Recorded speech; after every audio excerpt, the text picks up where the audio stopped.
So with that, let's uh let's move on to our next gallery for the evening. Let's go to Mr. Heim. Hey, buddy, we got you. Yeah, he got me. Hello, everyone. That's really a piece about 3.5 by 3 inches thick. I don't know what kind it is. I was in a storage, and it's texturing with Dremel carbonate bed, if you can see. Beautiful. Oh yeah, Nice. looks And good. it's a Yeah. metal paint. Mm-hmm. Very nice. It's not That is- finished with lacquer, but and usually the idea is to go with the texturing all the way through. But if you put this on the table, you will scratch it. So decide to make the base. Otherwise, yeah, if you keep going, that's the idea. Keep going to the whole up to in the end. But if you move it, you'll be scratch the table. So I decided to switch it to this idea for the base. So Nice. if you move it, nothing happened to the texturing. That's beautiful, Haim. So it's a really, Nice. yeah. And Lovely. they should finish with lacquer. And this is, I did texturing in here too. Oh, nice. Yeah, it looks Very great. nice. Oh, I can't see where it's That's what at. I have. Very nice. Where do I know? Beautiful bowl, Haim. Thank you. Very nice. Good stuff. Thank you. Thank you, sir. All right, let's do one more gallery, and then we're going to swing to our level up date. Let's go to Mr. Miller. Hey, Doug. Hey guys, it is good seeing all of you. I'll do this quickly. A couple of Oh, you're follow-ups from fine. last last week. Here's another of the double hollows. Oh, wait, That one was really it was cracked all the way through that wing there. Just Man, part of living that dangerously. part of that natural gap that was there. And then I was trying to do another one yesterday, and had it arranged the same way as this, so that the natural opening would have been on top, with the natural gap. But I didn't have enough wood in the bottom, so I turned it, and the thing collapsed on me just before I finished turning the outside. So I turned this one instead. It's solid, but at least it shows the wood and all that kind of thing real well. Still got, if I can get my fingers to let go of it. Still have a little bark on that side where That's side pretty, Doug. is clear. That's pretty. But anyway, just a couple more of those. So I've got a foursome of those bird's mouth balls. And then I found this. I was looking through the store, the consignment store down the road here, and found this bowl. It was nondescript. It was ugly. The finish was horrible. And I looked on the bottom, and the price was $8. So I grabbed it. Sanded it back to raw wood, and that's got my abrasive paste and wax on it. Even the bottom. This had some kind of paper glued onto it. It was just nasty. So I went through the whole thing, sanded it completely back to raw wood, and then came all the way back up through my grits, abrasive paste and wax, and that's where we ended up. And it turned out to be it was a laminated bowl from a board. So you can see all the different rings in there. So anyway, it worked out real nice. It's I'm real beautiful. happy with it. Very So I nice. bought it for $8, and I'll sell it Nice. for $25. Right. Very nice, Doug. Wrong with that. That's it, guys. Thanks. All right, thank you. All right, let's go to Mr. Captain Eddie. Man of the hour, too sweet to be sour.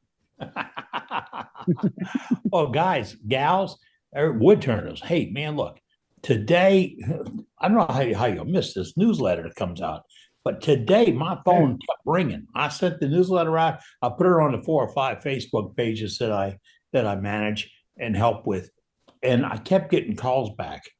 I did. I thought I had a problem at first, and then I realized what they were calling about. They look at it and say, where did that come from? As soon as I got the newsletter, where did that come from? Brent, you turned the world over today, Brent. You did. You flipped it upside down. If you haven't seen the newsletter, Brent has got a piece on the cover of the newsletter. It is beautiful, awesome piece of work. And that's what we get here. We get beautiful work. And you saw some tonight, and you're going to see more. It all comes out of the woods. Out of the woods? Yes, out of the woods right here at Worldwide Woodturners. And that's what we do. And when we talk about, you try something, you do this, you do that, you do another thing, send it to us. Take the photographs, follow the directions, and send it on to us. Oh yeah, put your name with it. Like Al wants to work under an alias. We don't have to. We want to know who you are and what you do. And remember the no but guarantee. No matter what you do in this club, and no matter what you show, no matter what you gallery, it is absolutely prohibited that anybody can say, I like that but. The but can never happen. We are never here to critique your work. We're not qualified to critique your work. We're here to look at the beauty of what you do and the talent you own and what you've developed and what you provide. And that's what we want to see. And we want a future, make that grow and grow and grow. Hence, a handful of our members got together, and I get this, our members did this, get together and created a project we're going to call Level Up. It happens in September of 2026. Yes, September, I got the dates written down, 17th through the 20th. That's right. We're going to gather in Wisconsin Falls, Wisconsin. Is that? Yeah. Wisconsin Rapids. Wisconsin Rapids. And we're going to get together. Now that's dangerous enough. Okay. Get all these egos, all these people, all this talent in one place at one time. Whew, this is a challenge. But we're getting together. And I sent my daughter, who does our artwork for us, posters and those, a list of what we'd like to change on a poster, because we want to make a poster available for you to show your local club, your local woodturners, what's going to happen. What's going to happen? I sent her a list of the demonstrators, and she called me back and she said, wait, Dad, is that all the people that's going to be attending? I said, no, honey, those are the coaches. Those are the people putting on the demonstrations. And she said, her question was, you have all these people putting on demonstrations. How, yeah, it's going to be that big and that fantastic. That's what's going to happen. The fee is just locked in at $160, and we're working on the spouse part of it, if you wish, +1. or the +1. I'll call it +1, okay? And for you brave guys, if you bring the girlfriend, +2. But or the other way around. Or gals. But yeah, but we have this thing worked out, and we're getting to where we're setting down game plans and mapping out who's going to go where and how it's going to work, who follows what. So we don't have something offset something else where you know how it goes when you go to a symposium. You go, man, I can't see that because I want to see this. We're working through that. We are. And then we got some open slots and pop-up slots. Pop-up slots, what does that mean? If something comes up that it needs to be a demonstration, we'll create a station and do it. We'll do all kinds of things like that. See, we're writing the rule book as we go along. And we're writing with your help. And that's what I'm talking about, your help. If you've got some input for this Level Up project, we want to hear from you. It's real simple.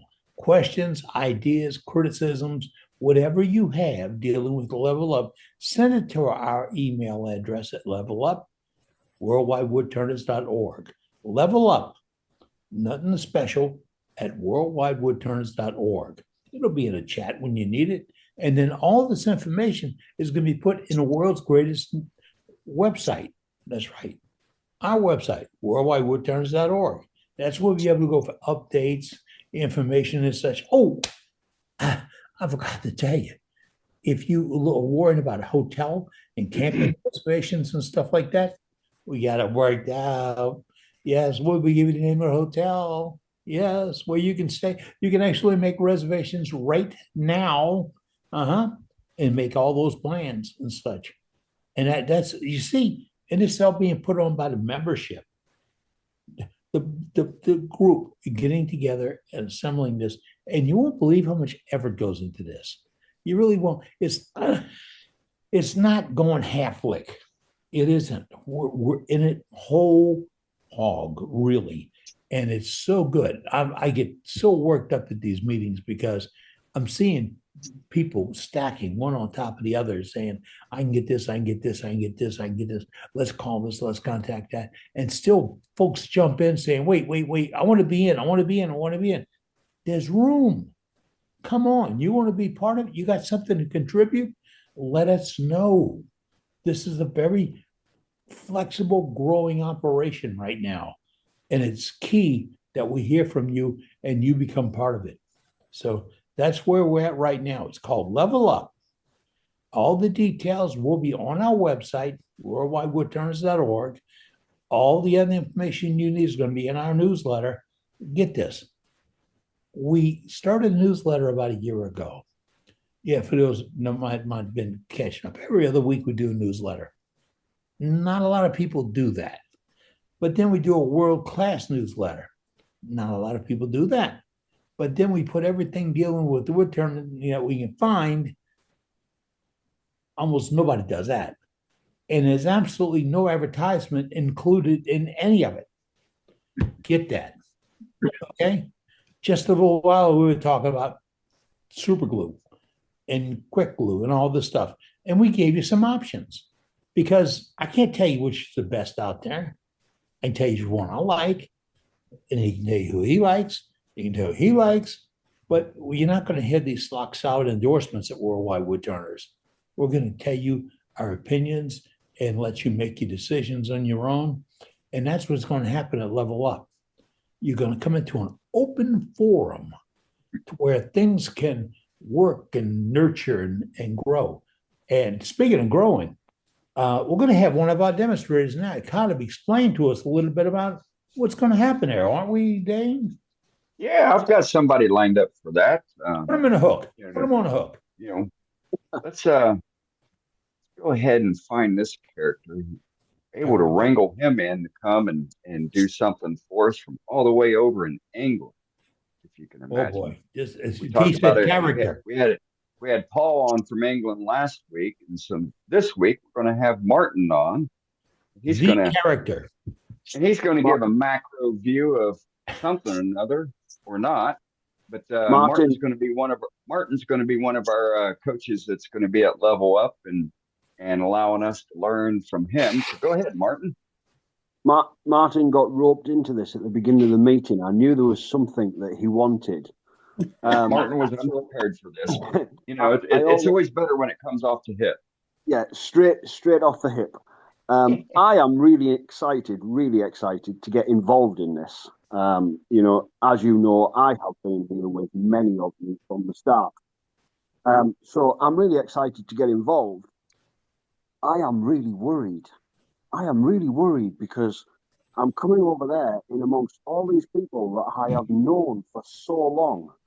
And there is so many of you that have come through the different stages over the last 4 or 5 years. I have watched your work improve and improve and improve. And when Dane said, would you come over and do something for us? It was like, oh my God, what am I going to do for these people? What am I going to show you? What can I bring to the table? So I have racked my brains, and there is very few of you that actually do any sort of production turning in the fact that you turn 2 the same, 3 the same, 4 the same. So incorporated into what I'm going to do, we're going to have a look at how I produce 2, 3, 4, 5 the same. And you're going to do the same with me. So we're going to hopefully create 4 or 5 pieces that are identical. And then on top of that, we're going to cover some of these smaller items that I do. Very basic turning, but it's about shapes and it's about styles and it's about trying to do something that's a little bit different to what you're normally used to. something like the little tie pins. I don't know if you can see these on the screen, but these are Yes. a little gavel tie pin. So we're going to cover a couple of smaller items where you have to put component parts together. It's really funny, but I always say there is different levels or different styles of turning. Many people are very artistic with what they do, so we can put something on the lathe and we can create a shape. To me, the next level of turning is being able to put something on a lathe and make it into a shape that fits. When you've got something like a hole and you need to turn something that fits into that hole, that is a different type of turning than just putting an item or a piece of wood onto a lathe and creating a shape. And that's what I want to try and bring over when I come over to see, hopefully, many of you. Because like I said, over the last 4-5 years now, is it 5 years, Captain Eddie? Yeah. Are we 5 years? 5.5. 5.5. 5.5. Doesn't that make us all sound very old? But over that time, I have seen many of you grow. Your styles of turning have changed. You know, what you're doing has changed. What you're creating has changed. And there is so much skill in the room that it's really quite frightening and daunting coming over. So if half of you aren't going to come and see us, good. Uh-huh. Better. No, I am joking. It would be fabulous to meet as many as we possibly can get at that event, because I think it's going to be a phenomenal event. I am part of people that are talking about what they're doing and how they're doing it, and trying to get my head around so much going on and so many people trying to do different things. I think it will be an outstanding event. So it will be great to see as many as possible of you. And certainly with me getting across, even more so, we need to, I need to find all the houses that I can stay at, because they're inviting me over for a couple of days. I plan to be there a year. So Right. if there's Take advantage. houses, You're looking forward to seeing you, Martin. well, I'm looking forward to seeing many of you. I really am, and I think we'll have we'll learn together, and I think we should be able to put something together that will be of interest. Many of you know I don't do basic bowls. I do a lot of production turning and turning that has to fit together in one way or another. So we will try and keep it simple and quick, and we will turn many of the same. Over to you, Dane. Indeed. All right. Thank you, Martin. I really appreciate that. Kind of bamboozled him on that, like Martin was saying at the beginning of the meeting. But since he was here, I figured I'd go ahead, and he's such an eloquent speaker and able to ad lib. But you know, he expresses and gives an idea of what you could expect from not only himself, but the rest of the coaches that are going to be there, and for all the individuals that are going to be coming. You are going to be learning and doing, you know, hands-on, being able to complete a project. Projects will be repeated. You know, if you don't get in for the first class, you'll be able to get in for the second class. We're also going to have off-lathe projects for the embellishing folks. You know, the ones that are, you know, like doing stuff like that. As Roger showed with his segmented bowl, he's gonna show us how to do segmenting, and that process is going to start with an off lathe project where you're going to learn how to do and I'm speaking for him, so I may get some things incorrect, but essentially you'll learn how to do the design, of the segments, for laying out the segments, the number of segments for the size of the bowl, how to cut the angles, and everything that's involved with that, how to put the rings together, how to stack the rings, and then from there you'll move to the lathe and actually be able to do a segmented bowl on the lathe. I'm looking forward to that. I'm going to be taking that class because I find segmenting something that's way out of my wheelhouse, so I can't wait. There's just going to be so much available, and we've pretty much got the schedule set for the current amount of lathes that we have. We've currently got 23 lathes. We're looking for more lathes. The more lathes that we got, it's going to allow more people to be able to attend. And for the amount of the tuition that's required, to be able to attend at $160, there's no place else in America or around the world for $160 that you're going to get turning on first thing bright and early on the 17th, 18th, and 19th. You're not going to find 3 days of full on turning for a tuition fee of that amount. So we're really looking forward to it, and also we're also throwing in we're going to provide dinner chow for everybody. It's included in the tuition fee. So not only are you getting to be able to play with wood and color the wood, and then there's some non-wood items that are going to be done as well. But you also get to eat. There's fire pits. We'll be able to have an after hours session for a little while at the end of the day. And then we plan on having, on the final day, we plan on having a big old pig roast. Because there's some folks that's never experienced that, and there was a request for it. And so we're going to make that happen. That'll be an additional nominal charge.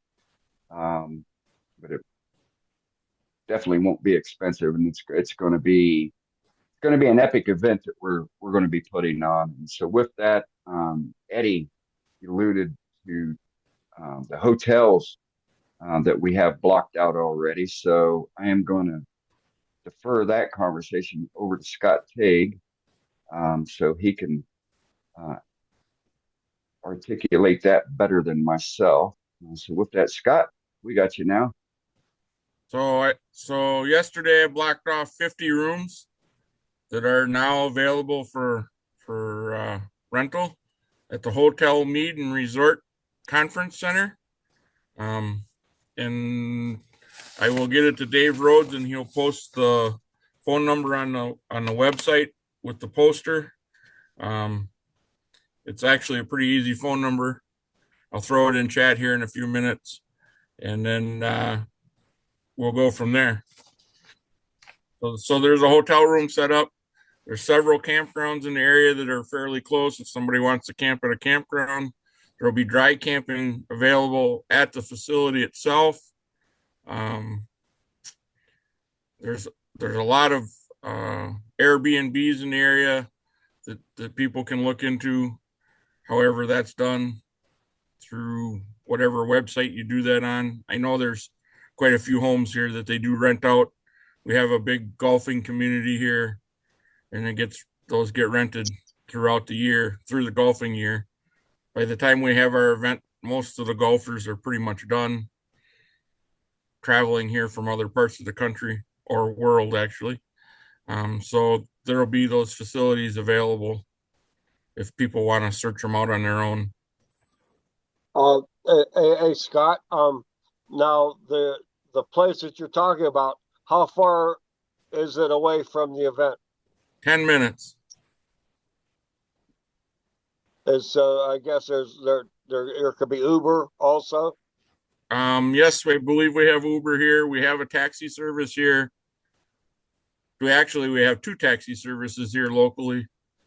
And I'm sure that if people stay at the hotel, that maybe there'll be some that'll drive in rather than fly in. You can commute together to save on the trip, get to know each other a little bit better in the 5-10 minute ride you're going to have to the facility.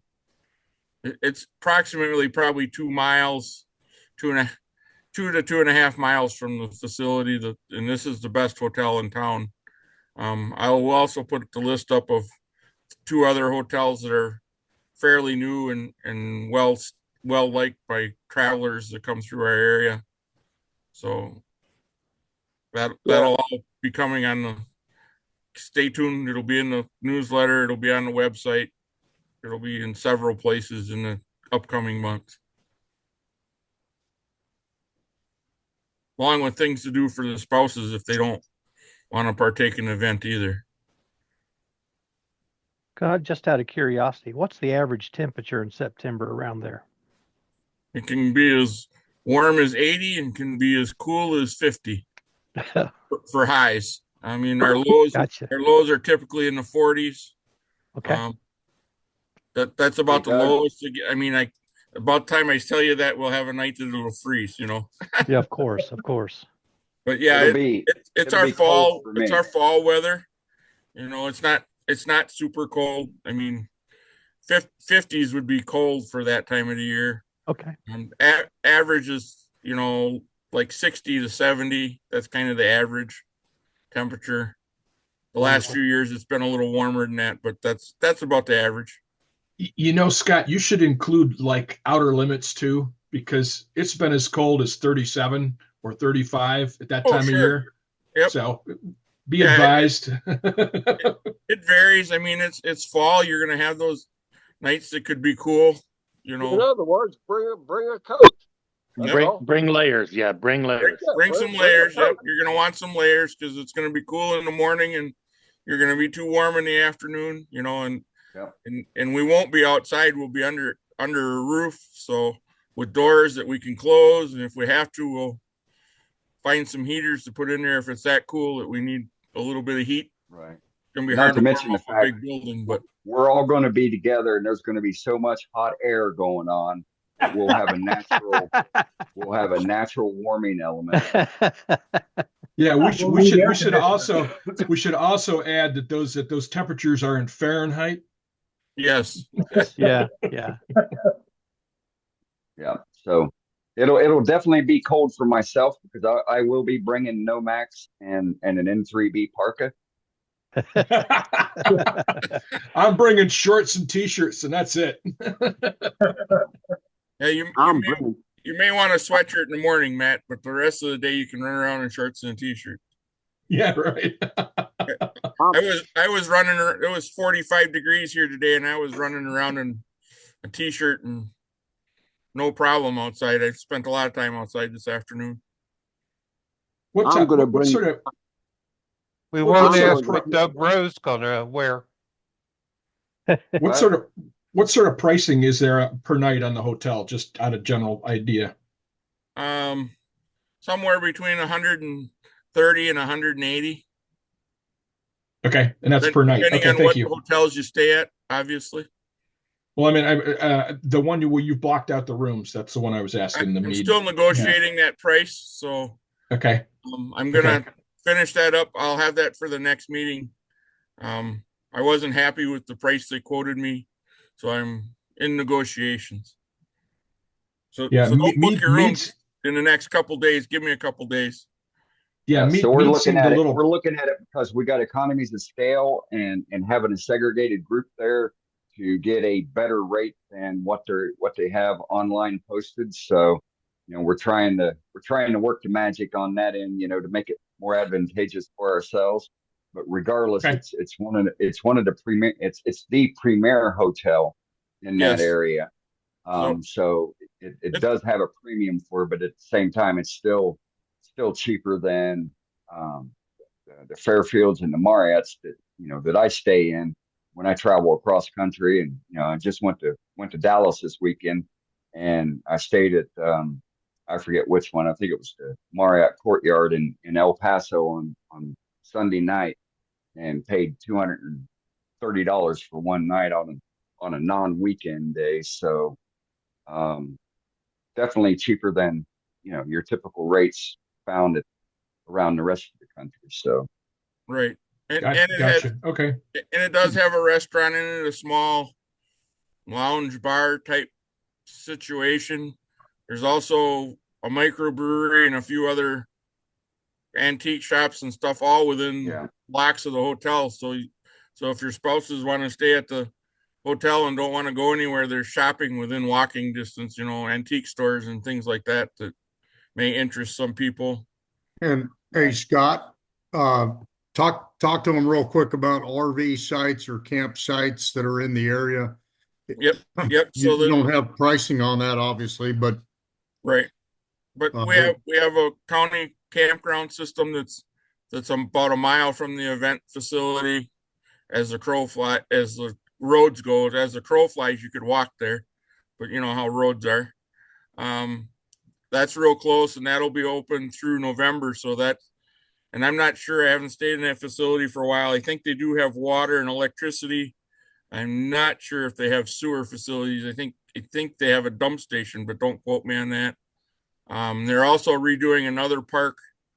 It's a few more miles away. It's probably 5-6 miles away on our river that runs through our community. It's a big campground based on the river. That's a full facility with dump stations and electric and water for camping or RVing, whatever you wanted to do. And there's a few others around, and I'll post those websites or names and websites in the future here. I'll get them to JJ, and I'll get them out so we can put them on the website as well. Yeah. So when it comes to, you know, the camping amenities, restaurants and things to do in the local area, we're working on getting some info put together. It's not going to be all inclusive, you know, 5-6 items. You know, Google is your friend. You can use Google to look up, you know, to see what's available. You know, one of the big attractions up there for those that have never been to that side of the country is the Wisconsin Dells, which is down on the waterway. It's a real neat touristy place. So you may want to confiscate the credit cards, you know, if somebody's going to go venturing out there, because, you know, they may wind up buying more than the tools or anything that you may purchase from a vendor. So just a little sarcasm, humor there on that end of it. But there's lots to do up there in that area. You know, use Google, you know, and check it out for yourselves. And you can check out the local chamber too, Dane. Wisconsin Rapids Chamber of Commerce. Wisconsin Rapids Visitor and Convention Bureau. They have a list of things to do. They show the bike trails on both those sites and the walking trails and all the golf courses and all the things that anybody would ever want to do, that they're listed there. And they even list some of the restaurants that are a member of the chamber too there. So that, you know, we're on the outskirts of town. We're only a half mile from the city limits. So all the restaurants are on that end of town, you know, your fast food restaurants. So, I mean, everything's within less than 15 minutes from the facility if you want to go grab a bite to eat at lunch or whatever. I'm trying to work on some food trucks to come to the event. It's hard to get them to commit to anything that's 18 months away, but I'm working on them. Yep. As we know, we will feed the information out to the masses. You know, we plan on doing this every week, and you know, giving an update, even if we're repeating ourselves, guaranteed. I know whatever I'm going to say, it's going to be probably some of the same information, but I'll articulate it a different way. And, you know, we just, you know, want to do that because, you know, each meeting we keep getting more and more people online here with us, and which is a really good thing. And, you know, so somebody may be new and it's the first time for them hearing it, you know, so for those that are regulars and been with us, you know, all along, you know, bear with us.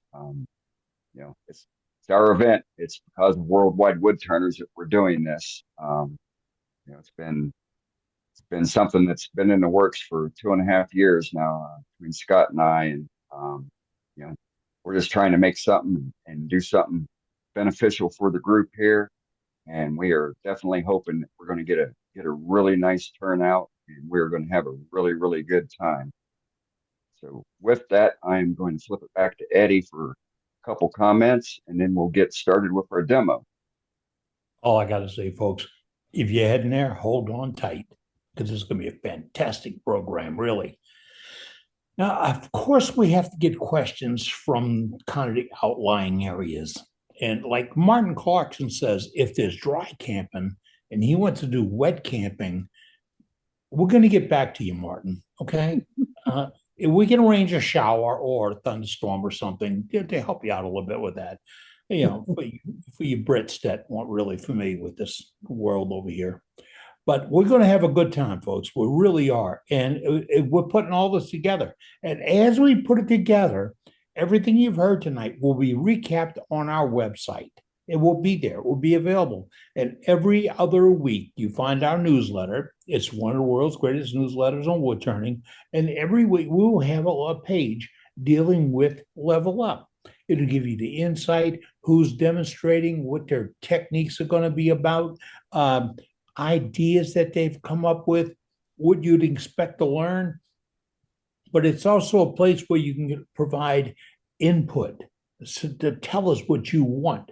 So if there's something we miss, when you see all this, there's something you miss, it's never too late to ask. It's not like if you don't talk before dinner, you can't get dessert. No, it's not going to be that way. It's going to be just like this. You need it, ask for it, and we'll take care of it. And it's going to be a fantastic event. I'm looking forward to it, folks. I've got the suitcase packed right over there. I'm waiting for it. The day's coming, and we're going to go to Level Up. It's going to be one of the fantastic events that we do for worldwidewoodturners.org. This is a world-changing event because you got to think about where it came from, a pipe dream, and where it's going, the future. And we're going to do it. We're going to do it right. So with that, we do odd things and strange things here at Worldwide Woodturners, but each week we do a great demonstration. We do gallery. We talk about your wood turning. We answer questions. We solve problems. And we always come up with things that when you sit back and say, wonder where that came from, you can always ask it that. And if you're awkward, you don't want to ask on screen, you can ask in chat and we'll get back to you. If you got a question for one of our demonstrators, you can ask in a chat and we'll put it right back to you. So that's how we help you out. So don't be embarrassed. Don't be naive. Don't hide. Come on right on out and say hello. Tell us what you need. Tell us what you want. Tell us what Worldwide Wood Turns can do for you. And right now, it's a little bit after the top of the hour. We're a little bit late, but we're going to have to get into safety time and then our demonstration. And my appointment is my people are going to show up, put a machine on me in a little bit. I might disappear, but we're going to be here and watch some fantastic wood turning here. Yes, sir. Your wood turning club. Your wood turning club. Nobody else's. Yours. Take it over. All right. Thank you, Eddie. All right. Let's get our safety moment on. Hey, Sue. Hey, you guys. How you doing? I want to talk about something that we all have and we've never really discussed. And that is how we keep our wood and our logs. I mean, it's all over our shops. You know, what you got to do is look at mine and it's going to look like everybody else's with wood all over the place. And some of us have racks, like a rack that might be 48 inches wide and 72 inches tall. Those are the concerns that I want to talk about.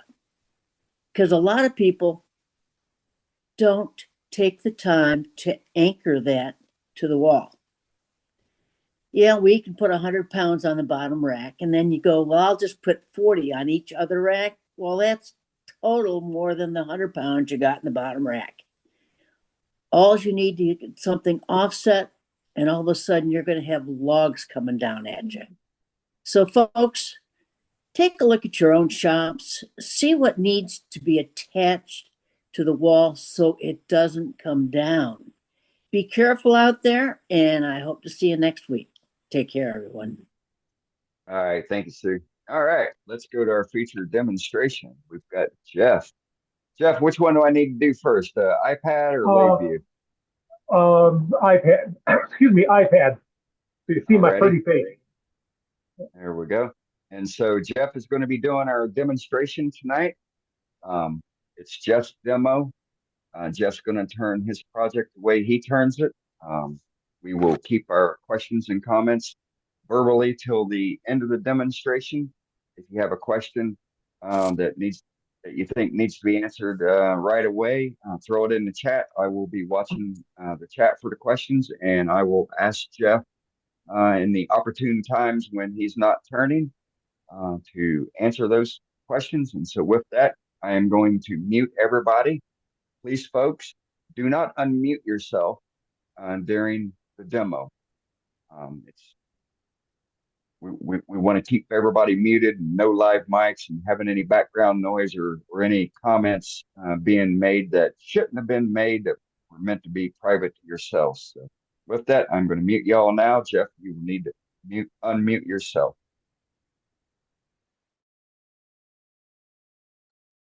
All right, I got you. Okay, can you hear me okay? Yes, sir. Excellent. Hello, everybody. Welcome. This is my second demo, and I'm excited. I'm going to have a lot of fun tonight. We're going to turn a pepper grinder. And this is kind of a personal thing with me because I was terrified of it for about 3 years before I just finally decided to sit down and figure out what was going wrong with everything I was trying. So, If Dane said, this is my way of turning it. Everybody's got their way. I was trying to come up with something that was just step by step by step that I didn't have to think twice about. And I think that's what I ended up doing. This is something I do most of my work with a roughing gouge. You can do a standard spindle gouge. You can do a bowl gouge, whatever you're comfortable with. You can do a skew. I'm not there with a skew yet. So wherever you're comfortable with, use it. Carbide. This is a good project for carbide use. And this is what we're going to go for. This is one I turned for my wife last year for Christmas. And I like the more modern, simple form. I don't like to get really complicated because I'm not a great spindle turner. But I've had some customers that shows remark about the fact that they like the modern look rather than a lot of the beads and stuff like that. And so that's what I'm sticking with, and that's what we're going to do tonight.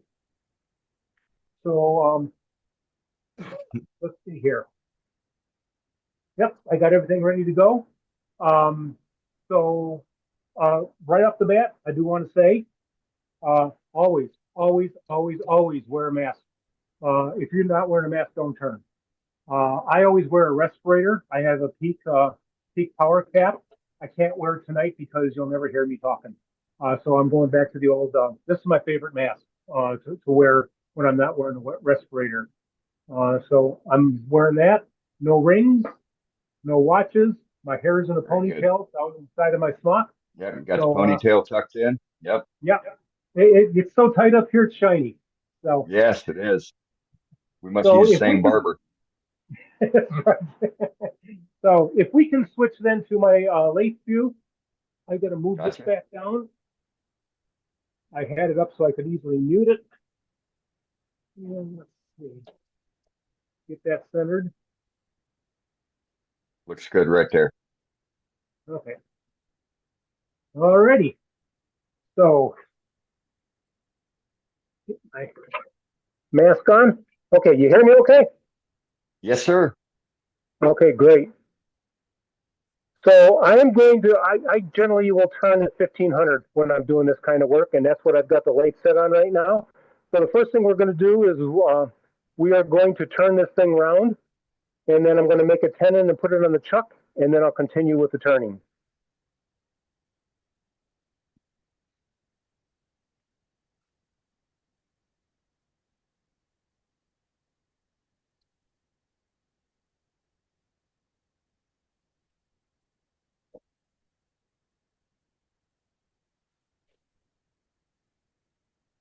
And if you notice, while I'm doing this, I've got this anchored into my waist.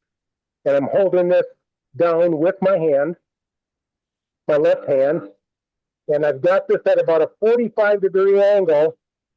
So I'm riding the bevel. Oh, I didn't mention, I'm starting out with a 3x3 piece of cherry. I generally like to go with a 2 3/4, but this was all I could find.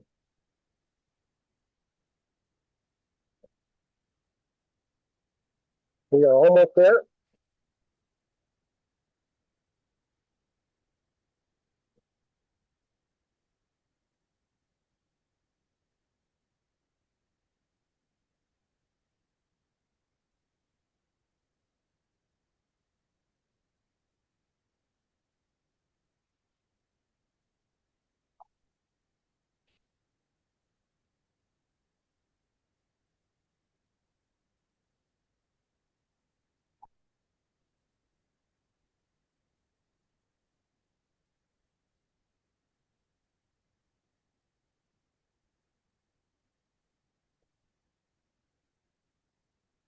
Take a look at this.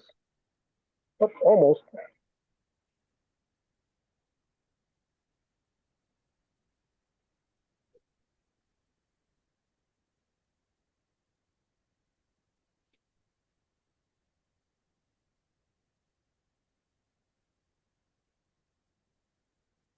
I think we're rounding up for now.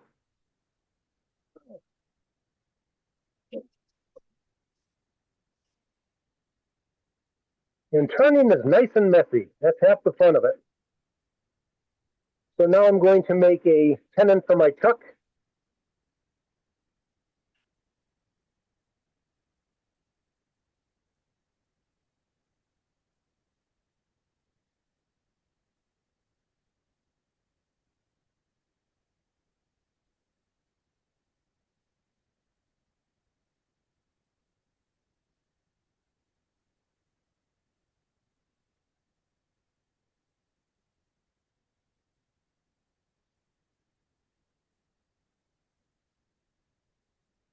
By the way, I'm using a Bedan for this. This is my favorite tool for this. Almost there.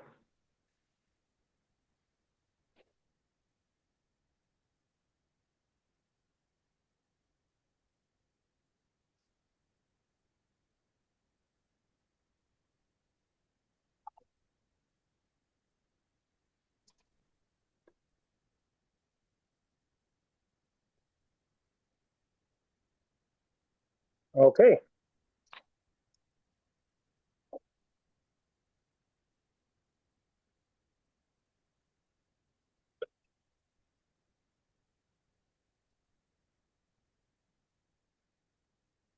Get the tuck on.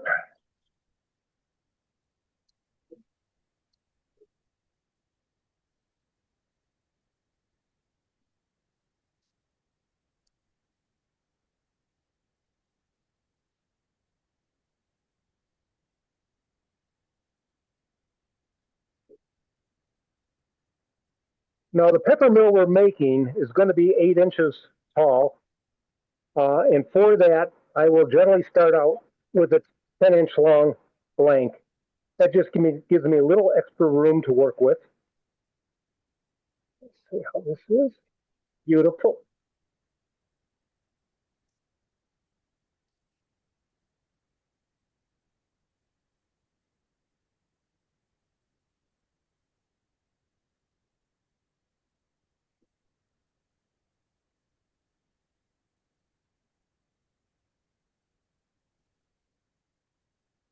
Well, I'm going to mark my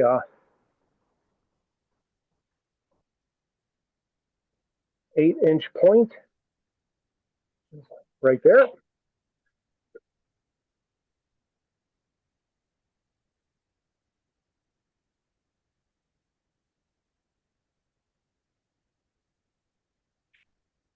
And then on the pepper mill, on this particular design that I have, I generally will go with, let me move this just a little bit.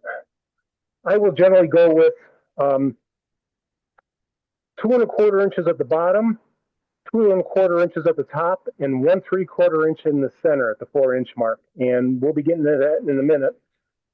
So first thing I'm going to do is I'm going to reset my calipers to 2 1/4 inches. And because of sanding, I'm going to stop just short of that 2 1/4 inches. So We'll get the bidan going again.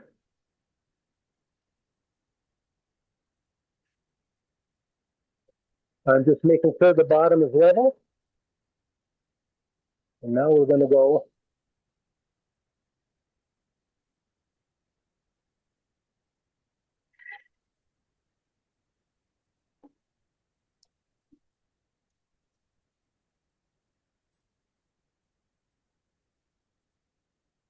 there's 2 1/4.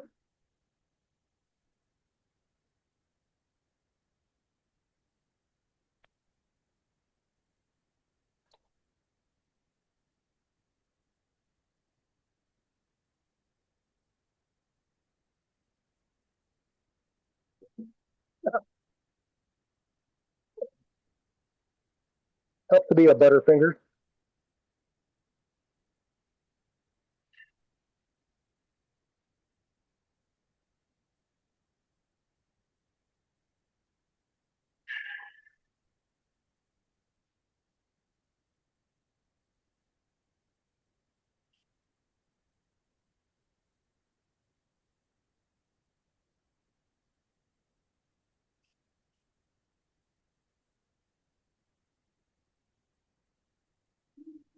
Okay. I also want to point out something. I hope everybody saw how I was holding these when I was checking this while it was running. I held it like this. Get in the camera view. Never like this. Never like this. I saw a video of a gentleman who used to hold it like that, and he has 3 less fingers now. And it was a pretty horrific thing to see. So if you're going to check your tenon sizes and things like that, always keep it so it can be pulled out of your hands without causing any serious damage.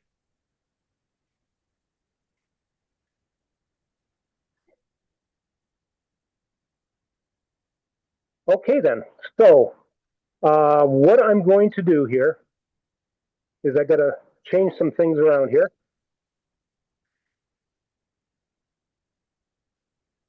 I want to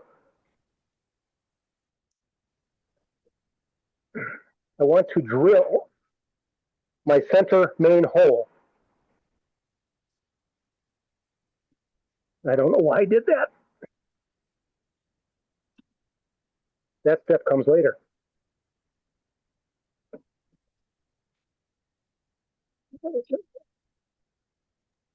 Because it's a demo, Jeff. Yeah, exactly. Yeah. And the Or lighter for didn't light. Okay. Jeff, did you say what type of wood that was? Yes, cherry. Cherry. Okay. Cherry, walnut, and maple are my favorite woods to work with. Cherry especially. It's just gorgeous when you get a finish on it. So, so the drill bit I'm going to use is a Forstner bit 1 1/16 inch. And I don't know the reason for that. They always tell you they're very specific about that. And my thing is, if you did a 1 inch, you're going to make the spigot so it fits kind of snugly in there in the first place. So you don't have to get too crazy about 1 1/16 inch or anything like that if you can't find one. And what we're going to do is we're going to go down exactly 6 inches, and I have that marked on my drill bit extension. Let's just, that would help.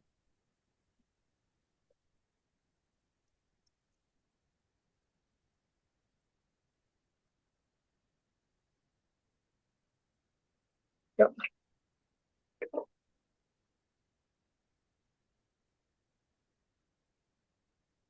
Yeah. Had it marked, and now the mark is gone. Demos. Oh, let's make a 6 inch mark right there.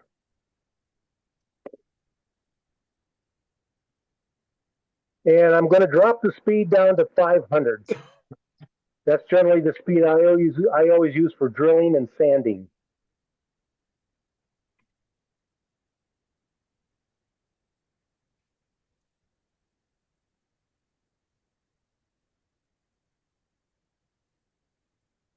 It's like watching Halloween. Isn't it fun?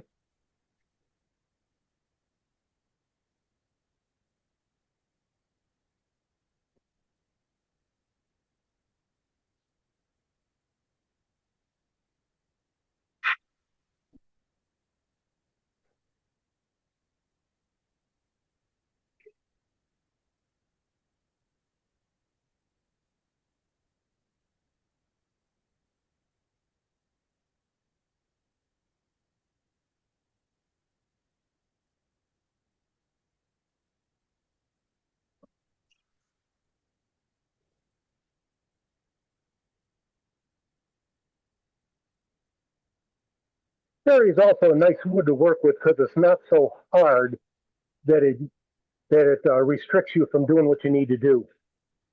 It's a fairly easy wood to work with.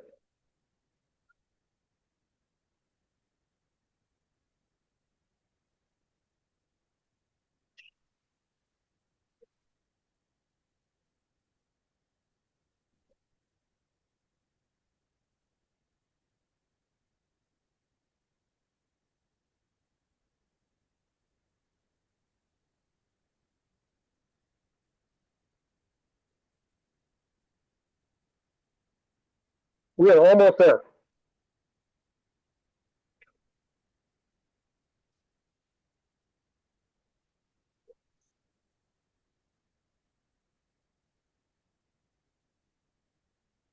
Well, I can tell I'm not wearing my respirator.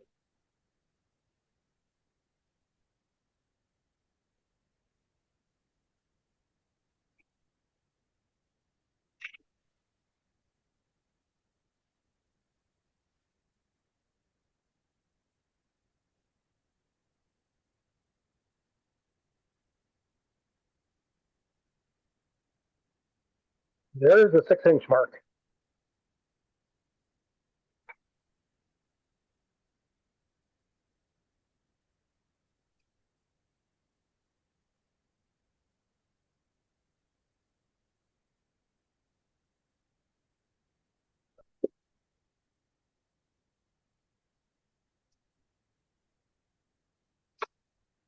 Okay, then.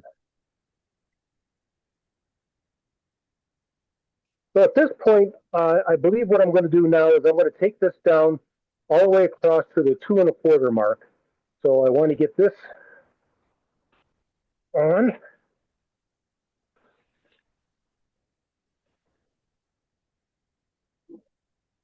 Get a cone on.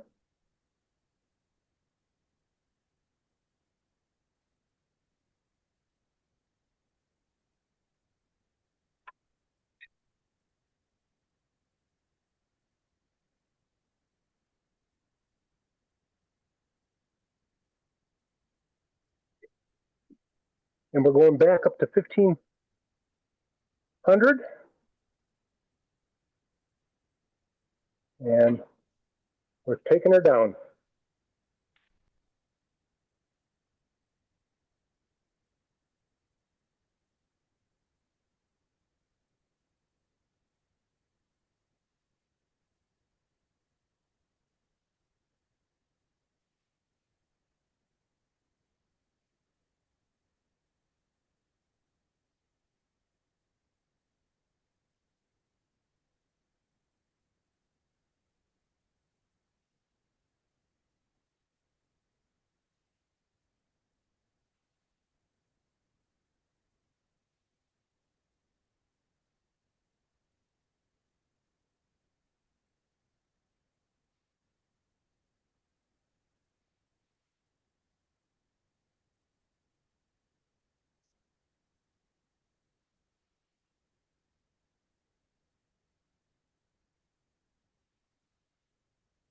Almost there.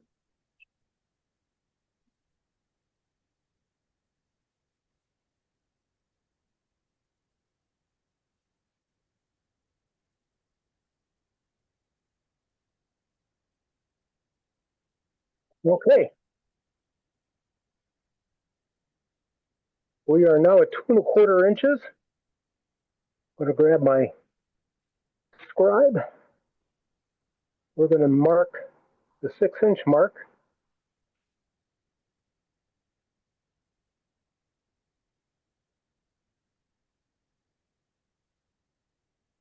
And then I generally like to go about 5/8 of an inch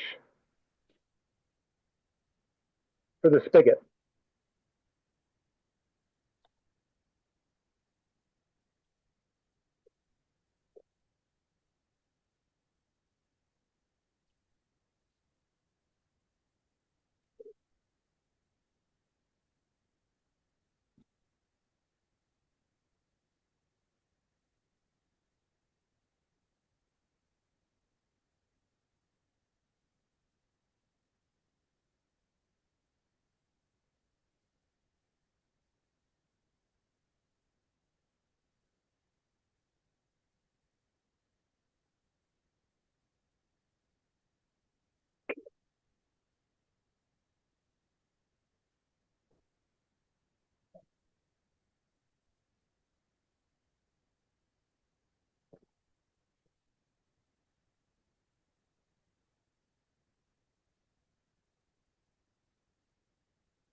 Okay, let's get some of this other stuff out of the way.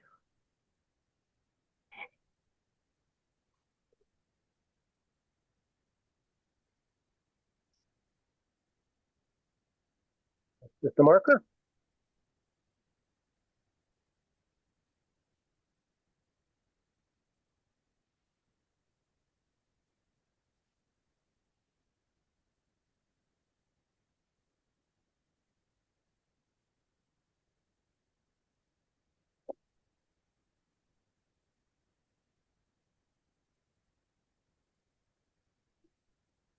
Okay, then the next thing I want to do is I want to create the spigot, which I'm going to set at 1/16.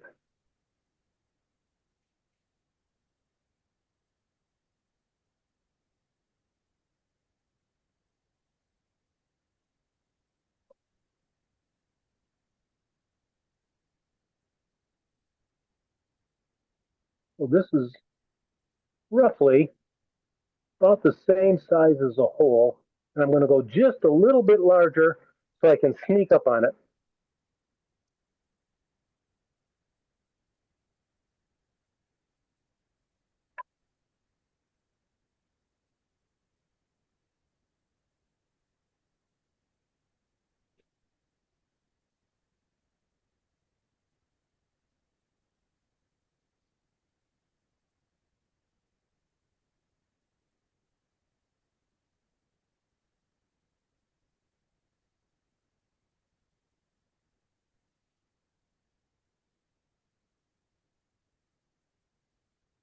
Now, if we don't get it all the way down to size yet, it's not a big deal because we're going to be parting this off.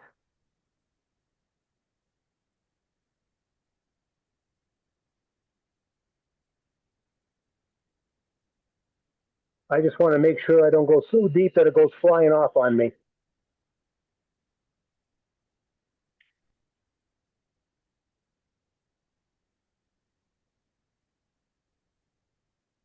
That's good. And I got this cute little parting tool. I got it from a friend's estate who passed away. I don't know where he found this thing at, but I just love this. So,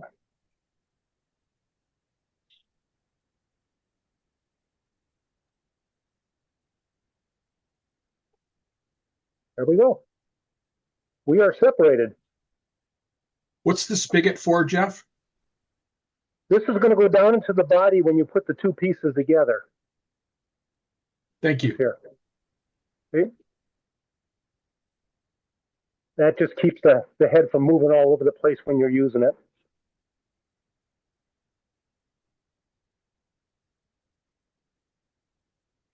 And this is not going to be too bad to clean up. That actually came out pretty clean. So I'll just take some 60 grit here.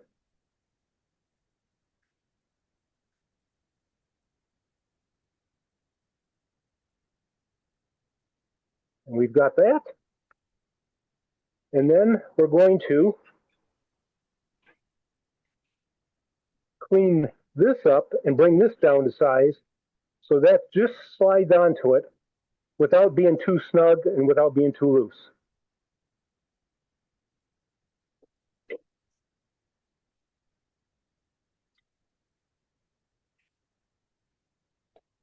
And I'm kind of going at an angle, so as I come in, it's getting a little wider. So I'm kind of sneaking up on it. Now I'm going to straighten it out a little bit. This is one thing that you got to be careful with because it can get away from you real quick, especially at these speeds. If you're more comfortable with it, some people will get it close and then they'll sand it down. And there's absolutely nothing wrong with that.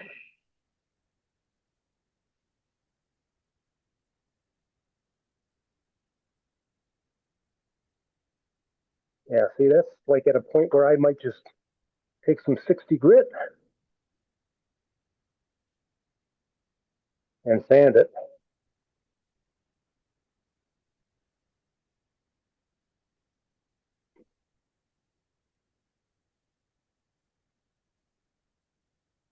Okay, so it's right. It's perfect. This has got to come in a little bit on the inside. I think I'll use my thinner parting tool for that.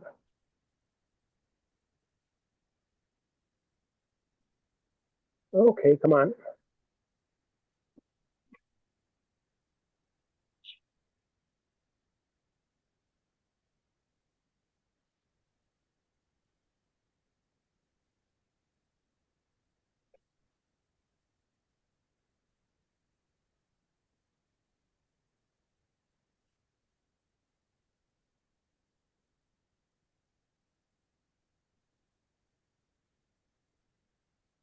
There it is. Looks like a good So fit. now we got the two. Beg your pardon? Looks like a good fit. Yeah, nice. That's where you got to be really careful at because that can, it looks perfectly straight until you go to put that on. So that's where sandpaper comes in handy. And I don't know if any of you noticed, but I screwed up here. I was about an 1/8 inch too short. So I'm going to play with this as we design this and make it work. Yeah, you got lots of room there. Yep. I saw an interesting interview with the actor Michael Caine today, and he was talking about his early days in the theater, and he was having problems with a particular scene because one of the props wasn't in the right place, and he was told, make the difficulty work. And I just thought that was a great piece of advice. Make the difficulty work. And that's exactly what he did. Now, I also have one little mess up here again, too, in that I should have drilled that out the larger size. So I'm going to do that right now. And I'm glad I caught that before I did any final sanding.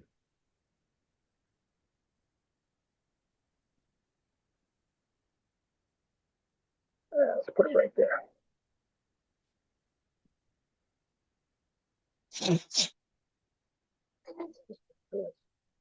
Where? We'll have a couple marks to work out of there, but we got some room to work with.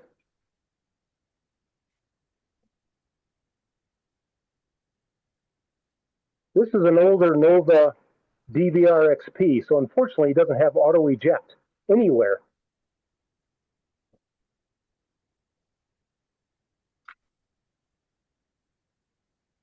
So the one thing I forgot to do before I drilled this hole is I should have drilled a 1 5/8 inch hole, a 1/2 inch in. So I am going to do that now. See, I got that tight enough. Nope.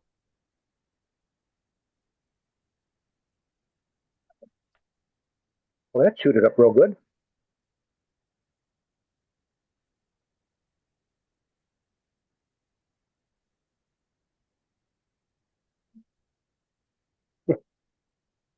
You got it. What did I do? There it is.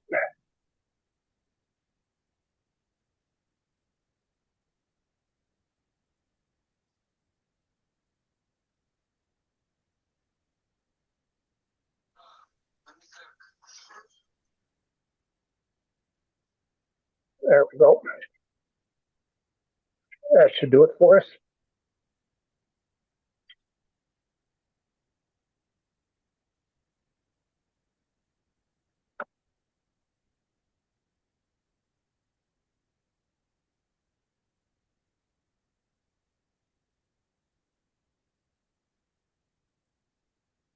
Well, I'm going to take it nice and slow to get started.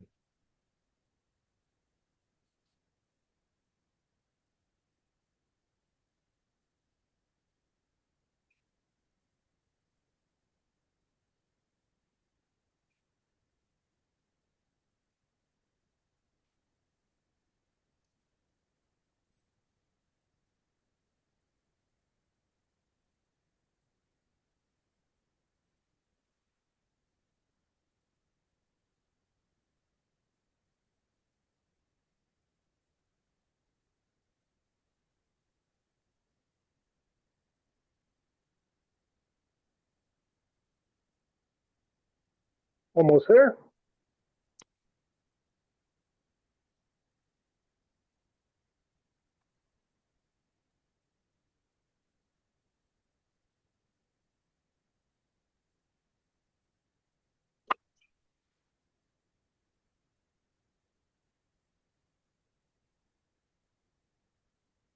There's a half inch. I'm going to do a little sanding here because that got eaten up a bit.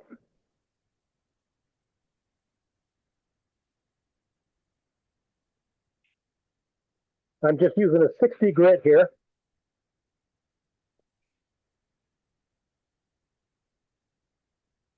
And then going to an 80. And we'll see how she looks.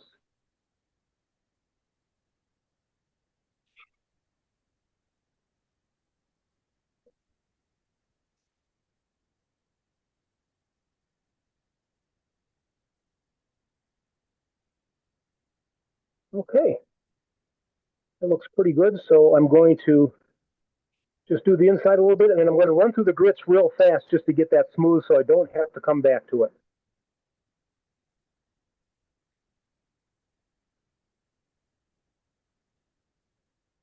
And I'm just using an 80 for this.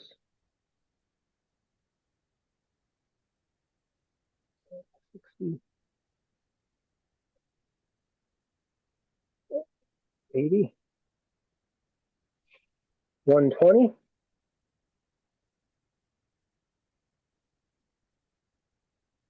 240.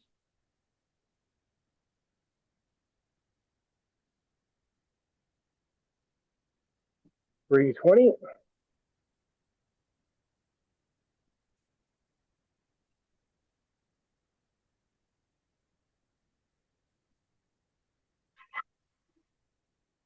'Okay, that's pretty good.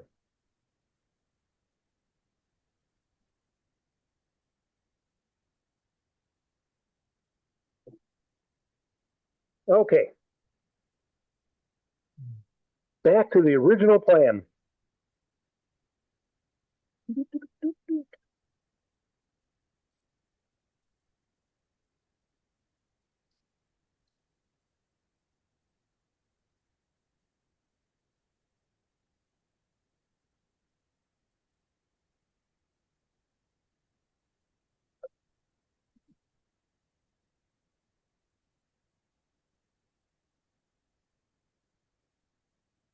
Now what we're going to do is, man, I hit that perfect the first time. We're going to get this just a friction fit.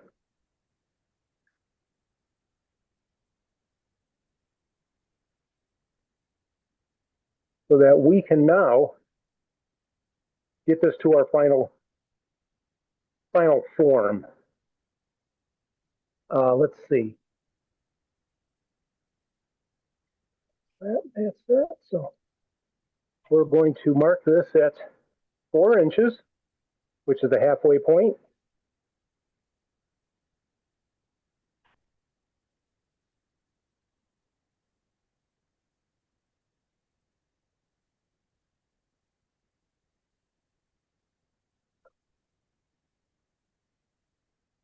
We'll take this back to 2¼ inches.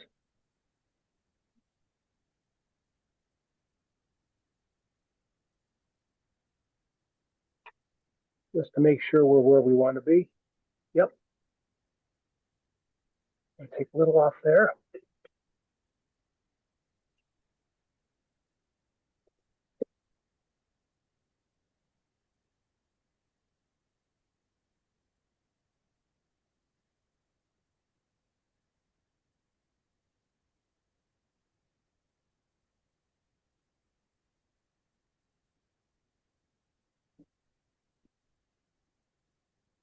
That just gives me a point of reference to work with. So now, what I'm going to do, I can't seem to hold on anything. I'm now going to set my center point for 1 3/4.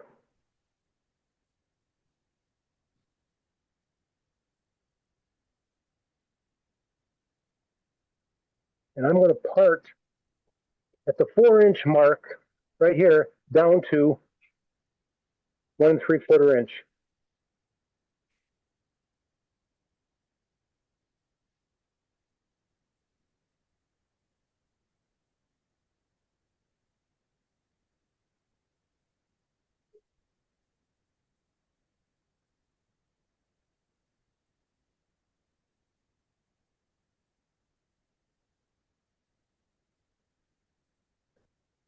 I don't like the way that's bouncing, so we'll do it this way. If you don't feel comfortable doing something, the real simple solution for that is simply don't do it. That was bouncing a bit, so I didn't feel comfortable with sticking the gauge down in. Perfect. That's right where I want it. So now we're going to do the final shaping. And we're simply going to be tapering out to the widest point.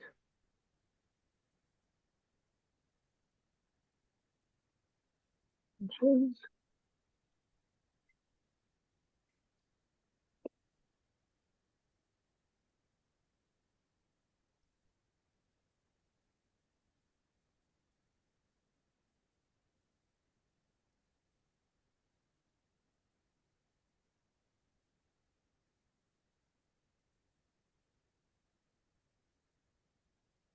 I'm trying to take very little off the ends.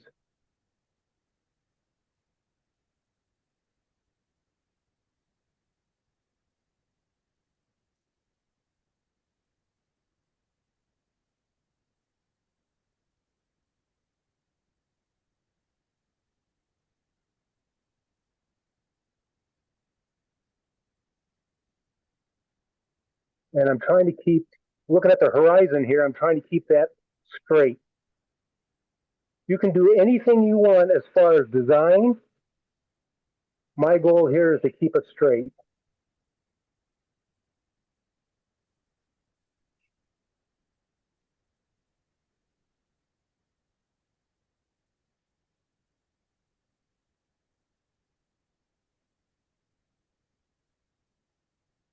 Okay, there's just about a 32nd of an inch left there. I don't think you can see it because of the light.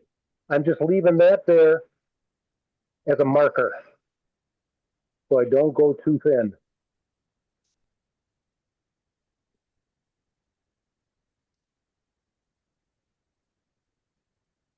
And most of that will come off with the sanding. A little bit of a bulge here. There we go.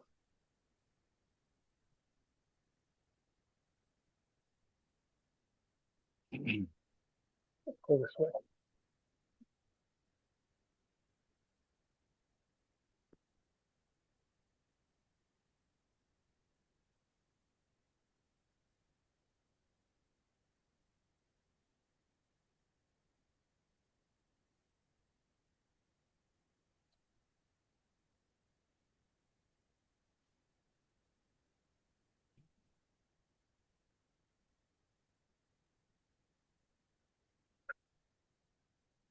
Okay.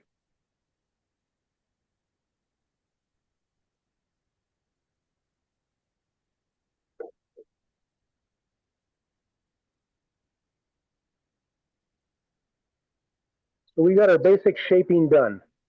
So what I'm going to do now is I'm going to sand. Before I do that, I'm going to take this little parting tool and mark out the top.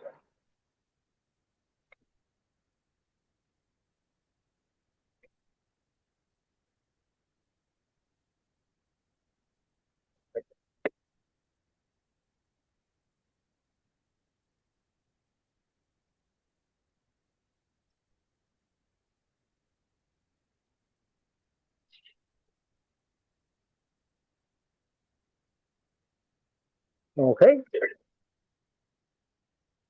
I'm going to clean off this a little bit.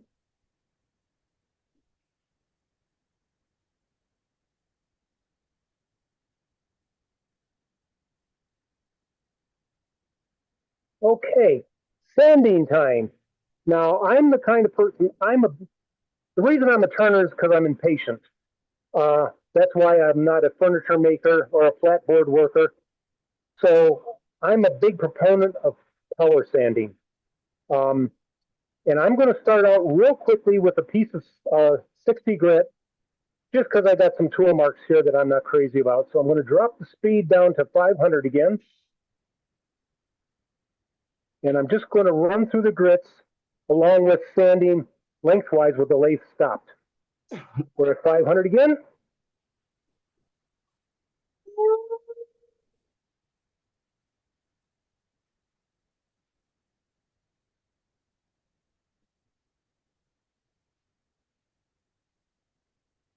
I can see the tool marks going away nicely.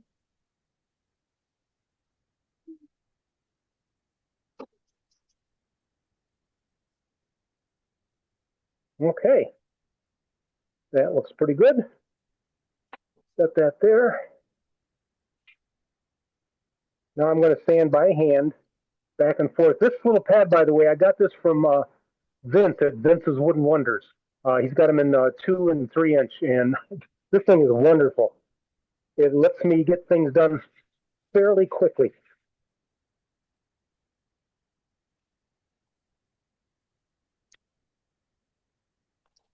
And unlike a pen where you're working with a lot of really detailed scratches, I don't seem to get a lot of that here.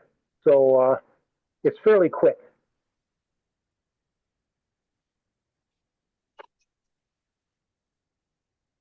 Okay, next is 80.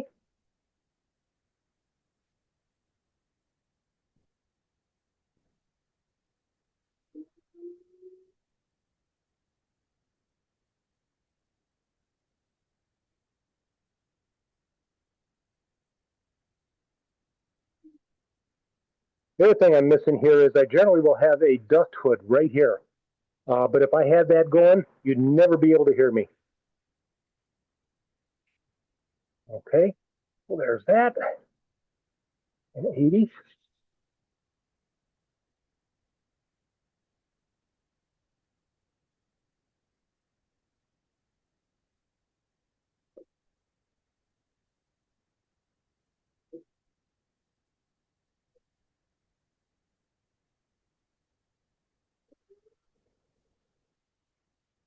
There's also most of the stuff I'm taking here tonight. I'm going through fairly quickly because, you know, this is something, especially if it's the first time you're doing it. I think my first one took me close to 3 hours to get done. After that, it wasn't so bad.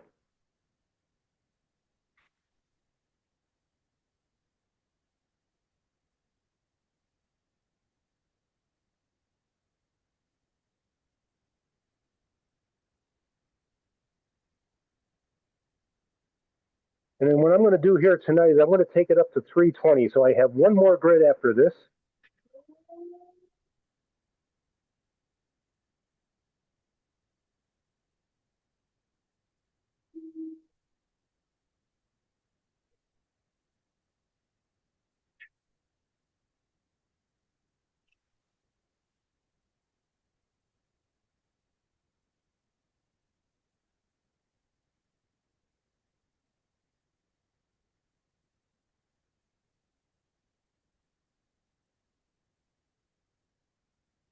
Oh, this has got some pretty green in it.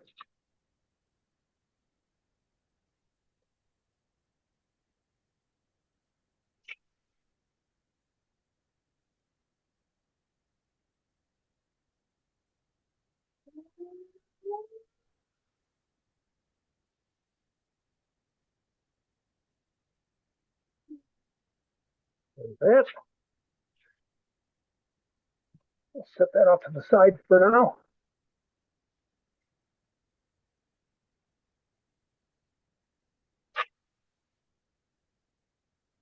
Well, there we go. The shaping is done. So now what we're going to do, get this out of the way. Sometimes you'll have a little bit of discoloring. So what I'll do is I'll just take some 60 real quick and get that out of there. That's from the aluminum on the cone. Other thing you could do is a company called Rubber Chucky that makes rubber chuckies for just about everything. And you can get a cone chucky that will fit in there without leaving any marks of any kind. So now we're going to, now let's do this. We're going to part off the head.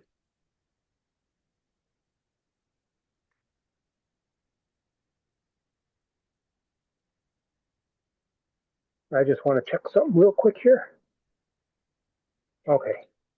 It's a hair over 2, but that's going to be fine. Right there it is. I have places in my shop that I just reach to get things. It's all around me. And so I've got everything right here on the side right now. It's kind of throwing me off.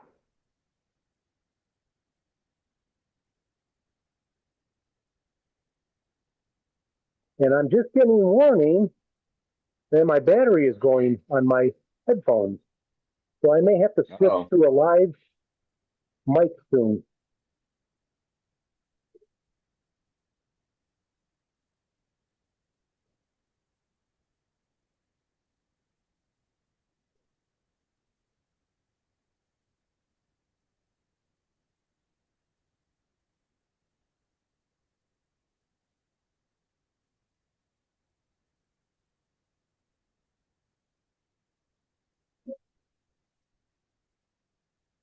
Well, I've got about a ½ inch on there. So the rest of the way I'm going with this little saw that I got from Lowe's. And I think they got them at Harbor Freight too.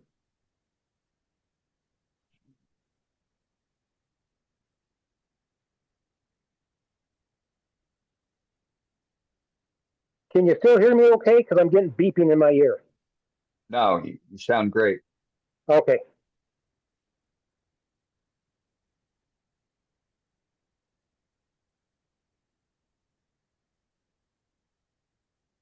There we go. So So glad you turned the lathe. So glad you turned the lathe off before you started cutting that. Yeah, I saw a video of a guy using a saw with the lathe running. I know it's horrendous. Scary people out there. Yes.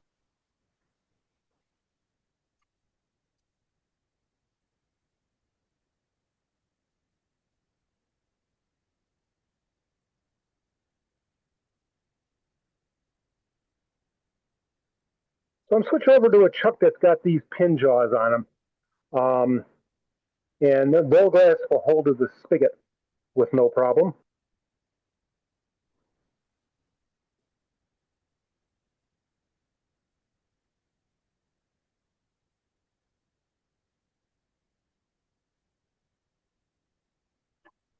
And this is just to clean up the end here. I can probably do that by hand.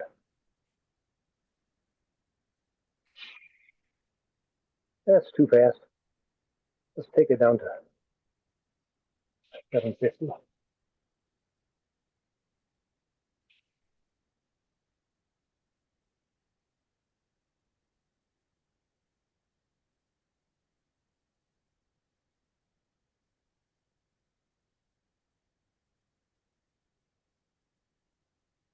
Let's do this.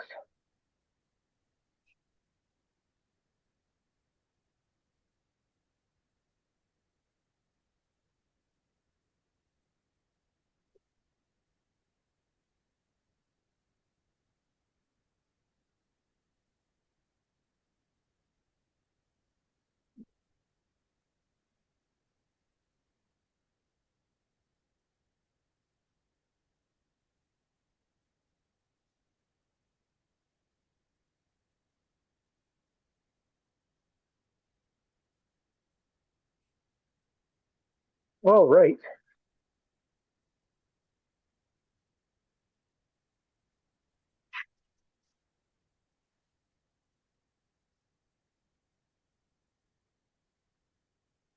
Hey, Dane, Yes. my iPad view, can you unmute that one? And I'm just going to Yes. switch over to the microphone in it. Okay. Well, no, I can't unmute it. You got to unmute it yourself. Okay. So hold on a second. Let me change my volume and stuff here. Okay.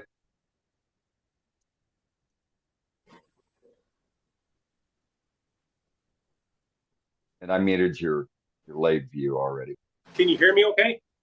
Yes. Okay. Now we just lost you. You lost me? We I was lost probably the switching lab- off these. We lost the lab view.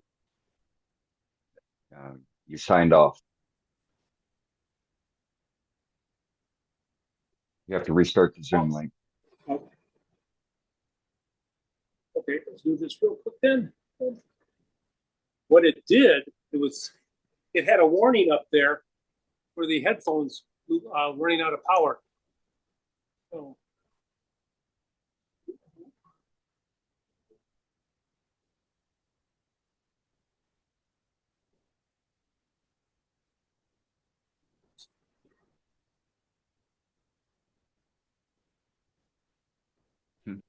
there we go.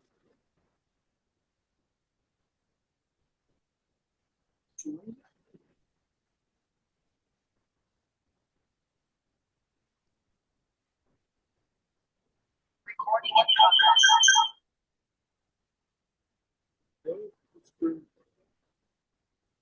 way down here. Can you hear me okay now? Yes, Okay, you can go back to the lake view then. will do.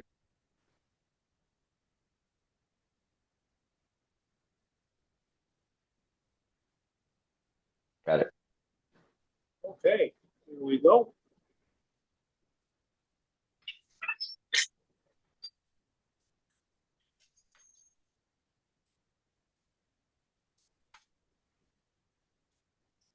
I'm going to go back to a drill.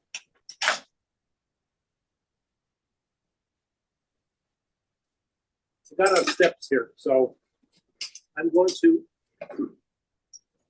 attempt to drill from the top inward. Ought to be interesting. I should have done this before I parted it off.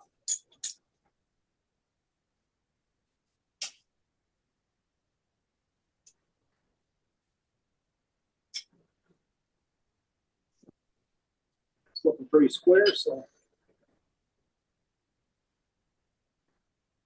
500 RPM.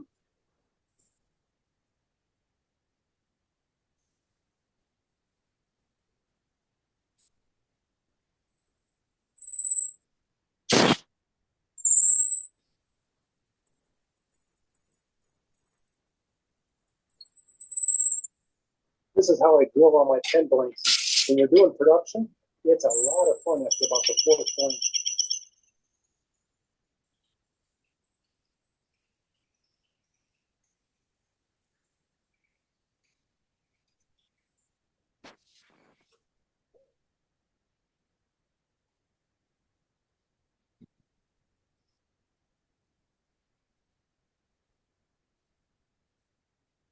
Perfect.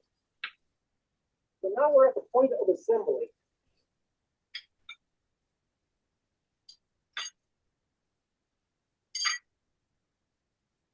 Hey, when you have this big old hunk of iron, magnets So you'll are a need wonderful you'll thing. need to speak up. Speak up, Jeff. I'm sorry, I had my hood down. Actually, for what I'm doing, I can take this off.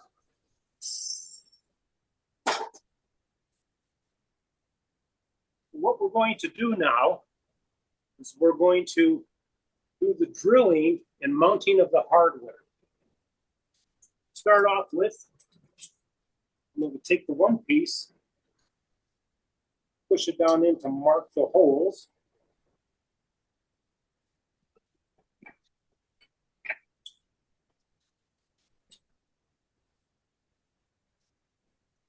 Jeff, what is the kit that you're using? Are you using a specific kit? You know, I normally use what is it? Chef Specialties. I Crush almost grind. always use those. This is a kit that I found. I think somebody gave it to me, and I didn't have any of my Chef Specialties in stock, so I've got them on order. They didn't come in. So I've got the 2-point smart. Now for this, we've got these little tiny, very soft screws that hold this in place. So I don't like to make the hole really tight. We lose delay view again? Yeah. It's gone. It's not on the list anymore. Really? So it's like the phone shut down. You know, my phone just rebooted. Isn't that weird? Yeah, imagine that. More demo-itis stain? Yes, demoitis. That's what I'm going to call it from now on. Demoitis, yep. I really like that term. Right? Hey, I'm good for something every week. May not be worth paying for, but I'll throw it out Apparently, that's my middle name now. there. I have Hey, video-itis. Jeff, while you're waiting for your phone to boot up, can you speak to the difference between using the metal, hot metal type grind mechanisms compared to the porcelain, if you ceramic use, grinds, so, and the reason why one is better than the other? Yeah, you can make grinders for salt and pepper. If you use the metal pepper ones, they'll work fine for a period of time. After about a year, they'll start to corrode up because of the salt. So they make a special ceramic grinding mechanism for salt grinders. Everything goes together exactly the same way as a pepper grinder. It's just a different mechanism in there. And I don't know why my phone is doing this. It's because it's Wednesday night and you're the spotlight. Yeah, right. You got a break on your first demo because everything went exactly as planned. Right. But that's okay. That's what we do. We roll with the punches here.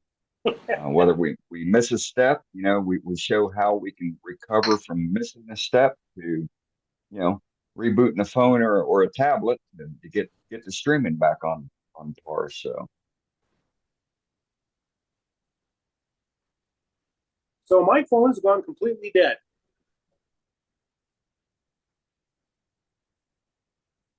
And it seems like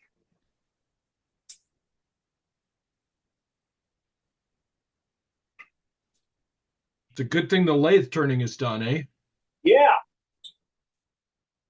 I'm trying to see why, because my tablet has no power either. Always keep them plugged in. Okay, so let's do this.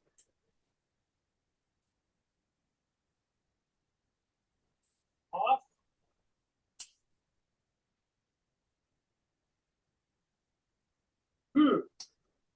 Okay, give me a second here. I'm going to get a cord plugged in.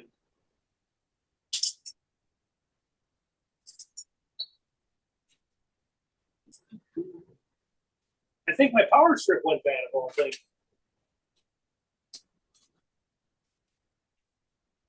You got that 0-1 flipped on the correct direction? Yep.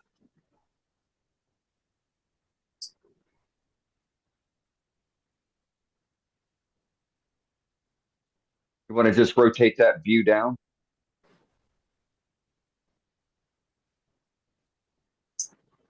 Yeah.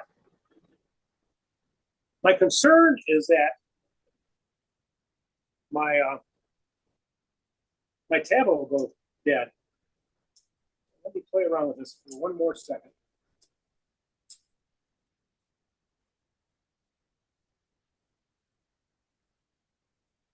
I have no idea why I'm not getting power. That is bizarre.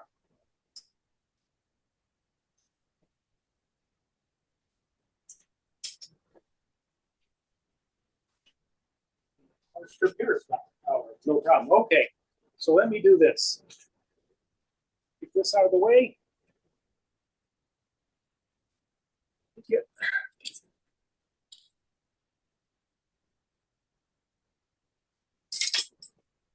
How's that? Yes, that works.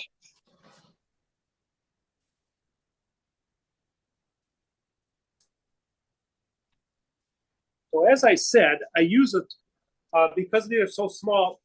I don't want to have to really torque these hard to get the screws in. So for this particular, I always check holes out on a scrap piece of paper first, because you get one shot at it with these screws. So this is a 3/32.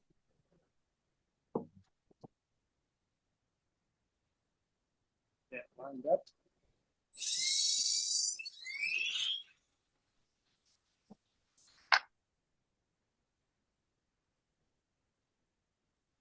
Lined up.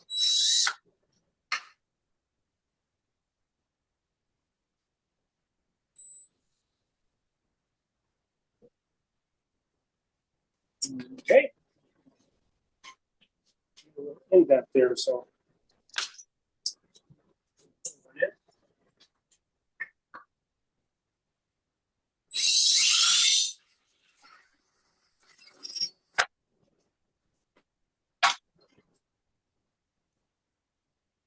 So now I will generally put it together with the full mechanism assembled.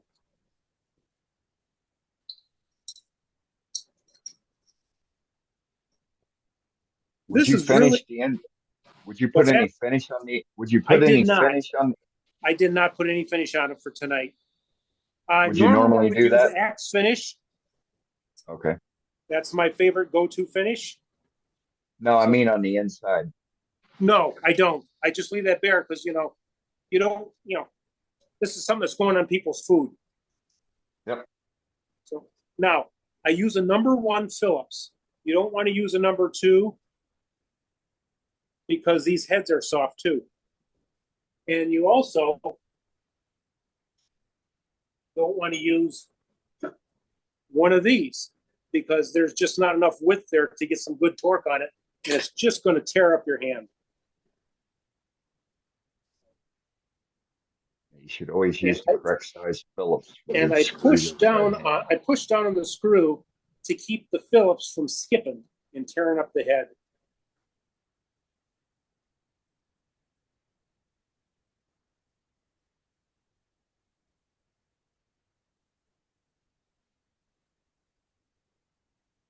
So there's one.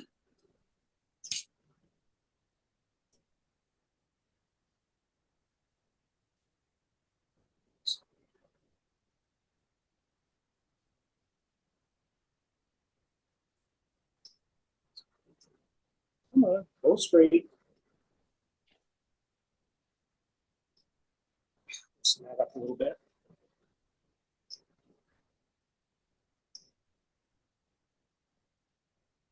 There we go.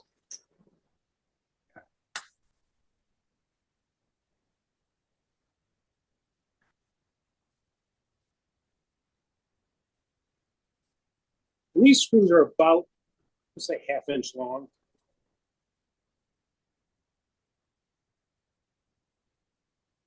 You want to make sure you get them straight. So there's the mechanism in. Now we're going to put the metal plate on the top. Normally I spend a lot more time with the sanding, but for the sake of time here tonight, I just line this up as much as possible with a naked eye, mark it with a pencil. That's a good mark. And drill it straight in. Start out slow until you get a bite.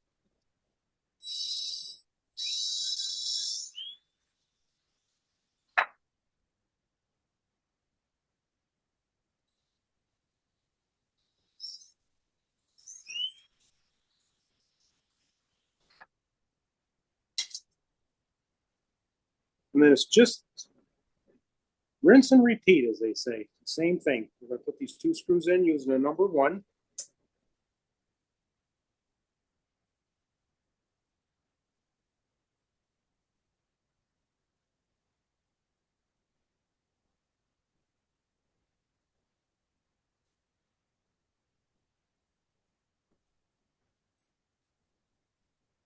Almost there.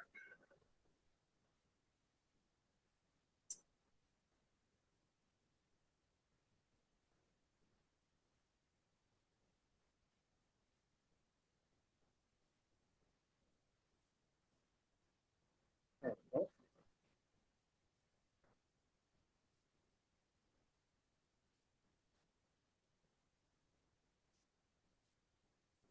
I also wouldn't recommend, even if you're using a number 1 Phillips tip, I wouldn't recommend doing this with a driver. It's just too much power. It's going to end up stripping it. Then this goes in like that.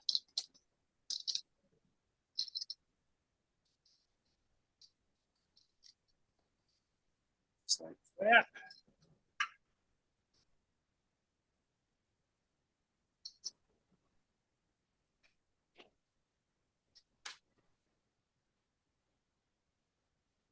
Good tight fit. There's no spring with that kit, is there? Yeah, and you know what's happened? I have made this a hair too long. Yeah. Okay.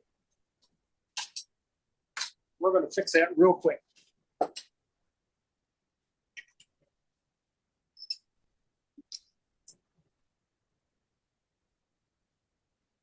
Rotate your camera towards the headstock. Yes, I will do that.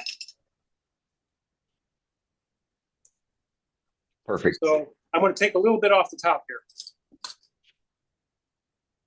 Where you got about 3/8 of an inch to take off. Actually, the bottom's at 6 inches. This is at 2 3/16. So I'm going to take off about 3/16, and we'll see how that looks.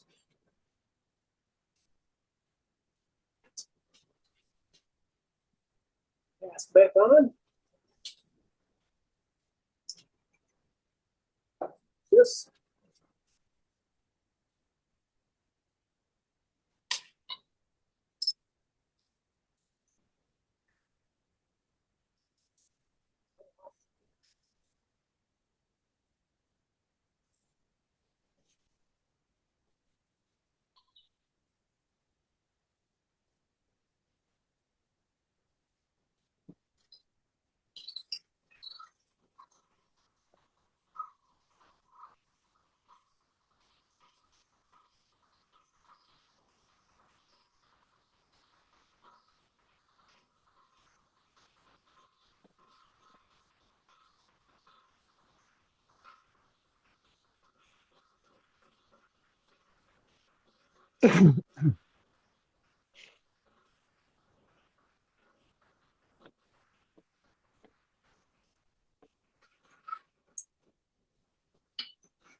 Jeff, were you using your Badan or a parting tool?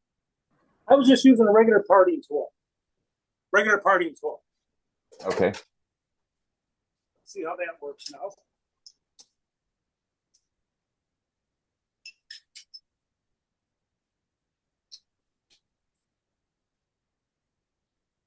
Oh, much better.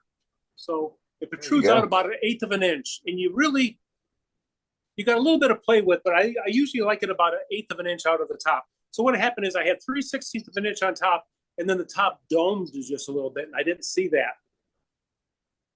So there's your screw that tightens it up.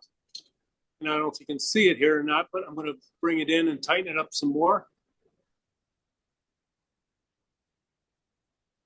So that adjusts the grind on it. And then we didn't get to see the screw. All right, there's the screw. Yep. That's it. Very cool. Look at that. Great Very demo, nice, Jeff. Piece of cake, right? Piece Yeah, of cake. Jeff. Good demo, it's a piece of cake. It's a piece So- of cake, and it's not a piece of cake. Yeah. I mean, And So, in closing, even with the little things that we had here, those of you who are not sure about whether or not you can do this or not, you can. Look at my mouth's You coming most apart now. certainly too. can. it's Just work through it. that There's was there's very nothing to enjoyable. be scared That about. was very enjoyable. Any questions? It's a great demo, Jeff. Thank you. I enjoyed it a lot, Jeff. Thank you very much. Where do you buy your kits, Jeff? What's that? Where do you buy your kits? Chef Specialties online. They sell all kinds of grinders, but they got a section on their website where you can buy the mechanisms. So people, Chef Specialties, people will get their grinders and they'll use them for 20, 30 years. Well, the mechanisms will wear out. So they sell the mechanisms. And they start at about $17 and go up. They're not the cheapest, but they're mechanisms that were designed with input from chefs themselves on getting the best piece of equipment they could. And so they're about the best out there. If you don't want to go that kind of expense, you can go about half that. Woodcraft makes a pretty good kit. There's also a new type out there called a crush grind where you don't have the knurled button on top. I've got a couple of them. I haven't made any yet. I like the crush grind. I get mixed reviews from people. Some guys hate them, some don't. So I'll play around with it and see. But So Jeff, we got a question on your drill extension. Can you show that and talk about that, and then also your caliper gauge, if you can show that and talk about it as well. There was a little that's bit of my action. drill extension. I got this off of Amazon many years ago. It's got a 3/8 inch opening on it and 2 Allen heads to lock everything down. So what was the other thing you wanted to see? The caliper gauge that you're using to set your diameters for your calipers. Right there. No, This is bras. No, not the calipers, the gauge that you're using to set gauge? your diameters. You talking this? Nope. Your center funding gauge. Your center the finder. Rockler, the That's what Rockler you're- center that's what- finding gauge. That's what you're. Yeah, the caliper / center finding gauge. The center It's black. It's black. You were putting your calipers on there to determine your diameter. That's what I was using. No, the thing you were using to set the calipers. What was The- the, Oh, okay. I'm sorry. Yeah. I never knew what it was called. It's a There center are- finding caliper gauge. Look at that.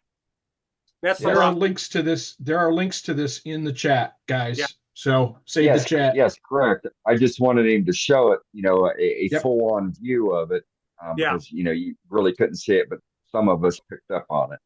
And they're pretty accurate too, probably within a 32nd of an inch. The Rockler store by me's always got this in stock. So if you've got a Rockler by you, you won't have to worry about, mail order or anything like that. Yep. No. Very cool. Any other? Very good. Any Any other other questions, questions for Jeff tonight, people? Now's the time to ask them. Otherwise, we're gonna get back to some gallery. Okay, I'm going to head upstairs and get on my PC Okay, sounds good. because it's dusty down here. So, All right, appreciate Okay. it. Yeah, see you in a few. smoke yourself a drink and have a seat in the recliner, and we'll see you back in a little while.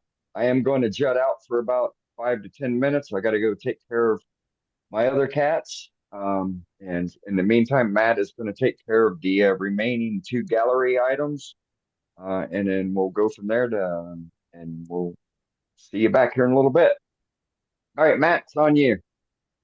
Thanks, Dane.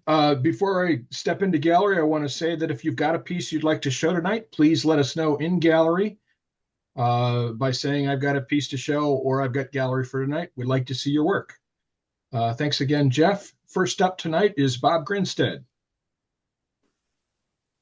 hey, Bob. Yeah, hey guys. How are y'all doing? Good. Let me show you what I got. Here's a little candy dish that I made. Very This, nice. Ready? Yeah. Wow. Beauty, Bob. Well, thanks. It's walnut. You start out with a little triangle piece, and Then I made a lid for it and put a little rosette, if you can see that or not, but there is a little rosette in the middle of it there. See it? But anyway, that turned out real good. This was the base, not the whole unit didn't have this lid on it. But this base part was in Wood Turner's magazine, you know, from the UK. So, but it turned out real good. I enjoyed doing that. Can we get a little closer look at that finial? Oh, what do you want to see? If I can find a little light, can you see that? Or are you? Yeah. Yep. Very good, Bob. Thanks. Is it round or rectangled or? Well, it starts out round. You know, you turn it like any other round piece, and then you put it on a bandsaw and cut the top of it off at an angle, and put it on a sander and sand it flat sides. Can you see the flat sides here? Okay, that's what I was. Yeah, that's great. I love that. Yeah, it's a little bit different. You know, it's unusual. It's not, and it's easy to pick up. You know, you could have had a real finial on here with a little, the little spirals sticking up, little deal. But they're so easy to break off, and this won't. You know, it's easy for people to pick it up, take it off. All right, took it apart and put it in the fridge. The baggies. There's two All right. baggies. Very nice. Thanks, Bob. That's a Parfex finish on there too. That's No, I just now, right when I was making this chili, because it was still sitting there. Yeah, the chili sounds pretty good. All right. Well, anyway, thanks, guys. Yep. Thank you. Next. As long as the chili don't have beans in it, that is. Somebody's got an open mic. We'll fix that in a minute. Get that mic off. Yep. So next up is Heather. What you got, Heather? Hey, Heather's home. I've been busy. I am. It was a snow day today. Couldn't get to work. The roads were too bad. So I've got a few things that I've been making and have been behind and showing. Got a red oak bowl. Beautiful. Very nice. It's 11 inches wide and 3 inches tall. The finish? No finish. I've put a tung oil finish on it. Just a couple coats though. Very nice. Really sweet. Got that one. Pardon?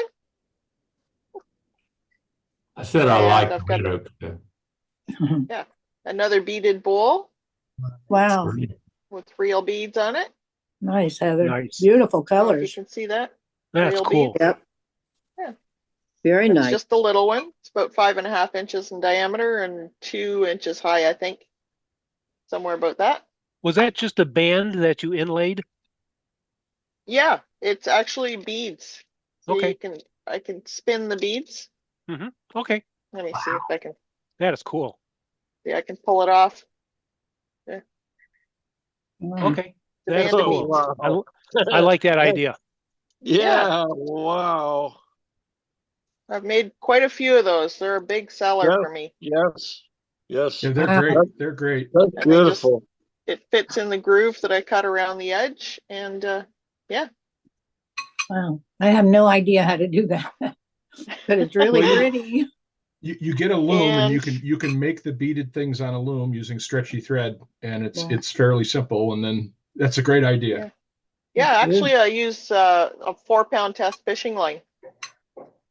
Yeah, there you go. Wow. That's all I use. It has a little bit of a stretch, but not a lot. So that's why it kind of pops back in and out. Take it off and put it back on. It's got a little bit of a stretch. Wow. Yeah. Very If I cool. could find 2-pound test around here, I'd use 2 instead of 4. This is another piece. I've never turned burl before until this piece. That's beautiful. It's kind of like a, Yeah, the Bill black- Anderson style. Unbelievable. I still have to put another coat of finish on the bottom because I missed this spot here. Very nice. I had to leave it Very plain nice. so I could sign it. Yeah. Oh, yeah. It looks pretty scary turning it, huh? Oh, it was. Yeah. It was probably the hardest piece I've ever turned, like in density. Wow. It was really hard to turn. Like a propeller. Real pretty. Yeah. You did a That beautiful too. job. It's Awesome. pretty sharp too. Yeah. Yeah. And I think that's maple. I'm not really sure. What do you think? Yeah, it could be I wasn't- silver maple. Mm-hmm. Yeah, Yeah, that's what I'm thinking. I have no idea what it was. The piece was given to me, so I just turned it. There you go. Yeah. Very cool. And one more. Wow. This is one I've been working on this one. I finished coloring in the back of it today. Oh my goodness. Wow. You really got a lot done with your day off. No, this is Well, this wonderful. wasn't all today. Wow. I was really impressed. Yeah. I still have I beautiful work. I colored all this in today in about an hour. Oh my God. That's amazing. It is Very cool. amazing. Very cool. It's about 5.5 inches in diameter too. Newsletter. Absolutely. I'll send them out tomorrow. That's one of those things on my bucket list. Yeah. Yeah, mine too, Jeff. Yeah. Love it. Yeah, I like doing these. So that's it. Cool. That's it for me. Thanks, Heather. Great work. Yes. Thank you. Next up is Terry. What you got, Terry? Oh, how you doing tonight? You got me on there good? Oh, I've been playing around with some lighthouses. I really don't have any of them completely finished, but I've been playing one of them a little bit. This is just a old stump. I don't know what the wood is. I have no idea what the wood is on this one. This is the first one I made, and I'm still not happy with the dimensions. I've got the holes too far away from the rim. I seem to have a little trouble measuring that. And then I got the light in there, the top just lifts off. It's just a little tea light. There's different ones of these tea lights. There's these and some other ones I got at the Walmart or something, I don't know. And they're just a little bit bigger. So you got to watch out what you're doing, and they have a little different light to them. But I made for that tea light. So then I wasn't happy with that one. Not too unhappy, but none of them are finished. Then I decided to go to another one and change the shape of it a little bit. Oh, wow. And when I got done with this is real green wood. I got done with it, and the light won't fit. It fit when I drilled a hole. I drilled a hole actually oversized, and it worked okay. You can't see it too much on this one. I got one more on the shop. The hole is actually egg-shaped, dry and funny. So I couldn't fit the lamp wouldn't fit in it. It kind of tries to fit now, but it all moved around. So I went to the dollar store and I found these little lamps. And they're quite a bit smaller than the ones I was using. So they fit in there, but there are 3 colors instead of one. So they went in, but they look kind of sharp, I thought. Yeah. It looks good. Can you see it? Yeah. You can't see the color change too much, I don't think, on there. Yeah, it's actually green. We could Now see you it. can We could see where it. it's changing red. And I was playing with them a little bit. I was at the dollar store and I saw these little tiaras for a baby with this funny little cellophane on them. So I bought one and I cut the cellophane off of it and I put it down in there. I don't know if you're going to be able to see it or not. Oh, yeah. You can't see it. Oh, yeah. Too many lights here. No, you can't see it. It'll show up too much on the phone, but it even shows up when the light's not on. It shows, well, now you can see it. Yeah. With the red. I was just playing with them. I was just playing with them anyway. Then I went to another one, and being a typical wood turner, my piece of wood I had was too long, and it was too short to make 2. So this one's kind of long, and this one's got just a flashing light in it. And it turned out I still got the dimension wrong here. I got this too big, but I'm working on another one. That's the bottom of it. And I've drilled the holes all the way through so that they'll dry without cracking. Okay. And that's another one. And on this one here, I'm thinking about doing some embellishing on it. And this is just a piece of scrap wood. Where's the camera? You can see the different designs I was playing with. The one on the bottom is kind of just stones. I didn't dust them or anything and make them look like it, but I figured it was, like you were just stacking stones together. And then I went with more of a brick layout to see what that looked like. And then I went with field stone type at the top just to try that out. Just all playing with it to see what I'd like to do with this part of it here. Mm-hmm. And I haven't really decided yet. I think this, but maybe with the stones a little bigger. I'm not sure. The bricks look good too. I like the bottom too. Yeah. I like all Yeah, like the bottom. Yeah, that's a tough decision. And something that might be interesting, and this is just purely a suggestion, is maybe do it partially and then like fade out to the top part of it to have no decoration and the bottom be the stone or the brick or whatever. Like they whitewashed it or something. I don't know, just a thought. Yeah. Yeah, one thing I was thinking about doing was kind of rounding the bottom off and maybe taking some of the bark off. I got quite a bit and taking it down a little bit and making a straight, like a base on it and coming straight in at it at a 90-degree angle. Maybe take it down to here and then go straight in just a little ways to make it look like a formed base and make the base of it this design. And then maybe make the top of it one of the other two.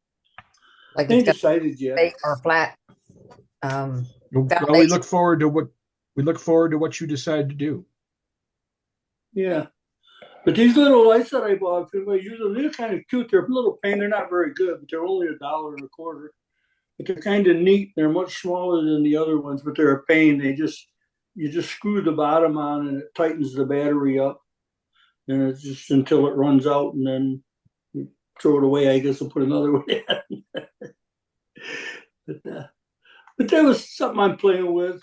And I think I'm going to get a little more creative.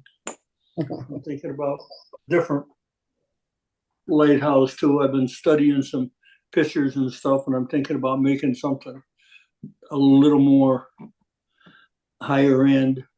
But they come out, it's just something to play with. They were both from designs. Joaquin Vincent did them as a demo at our club. I believe he did them at the demo. And yeah, and he's the one that started using it with 6 holes instead of 4. I saw with 4 sides, and I've seen some where they've taken them and instead of using the holes, just marking it out and taking a little saw like I used before on the ribbons and stuff that we use, that little saw, and cutting the windows out square. That sounds that cool looked too. kind of neat. Yeah. Yeah, that looked kind of neat, cutting the windows out square, maybe 6 windows in it. Or 8. Or 8. I think less might be more. I'm not sure. You want only so much real estate. Yeah. Yeah. Yeah. I like the brick But idea. if I'm gonna, one other thought of it, maybe 5. My wife There you is go. always telling me that odd numbers are better. Maybe 5 windows would be better. Typically odd works better. Yeah. And I had another little thing happen this week. I had to, for the first time in a long time, I had to get the taxes done because the bank screwed up and took some money out they weren't supposed to. So put a 1099 on me, so I had to go get the taxes done. And I got there too early and it wasn't open, and a woman come up to the truck while I was waiting, asked me if I needed them done. She told me, well, I don't have an appointment. I can get you in right now if you want to come in. So she did the taxes and she charged me like $59. So I thought about it. It was kind of nice. So the next day, I picked out a little covered candy dish and took it up to her to give it to her as a gift. It was real nice. And I stopped at the dollar store and they had these chocolate truffles. little box, and there was 6 in each one. So I bought 2 boxes and put them in the candy dish.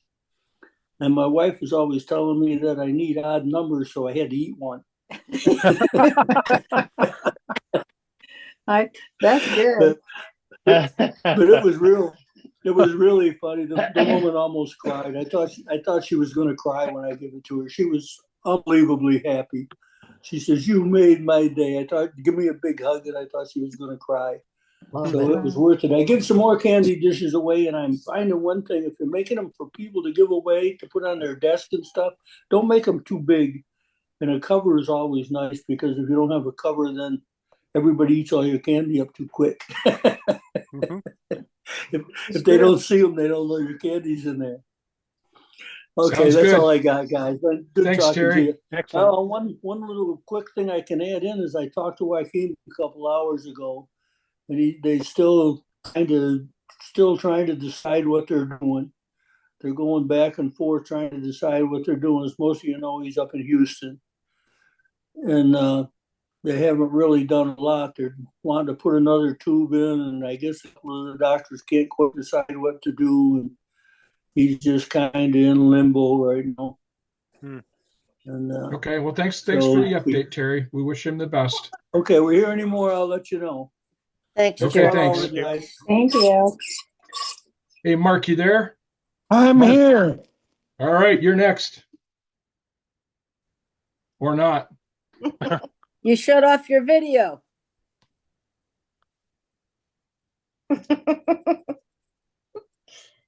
And You now muted yourself. All right, what you got, Mark?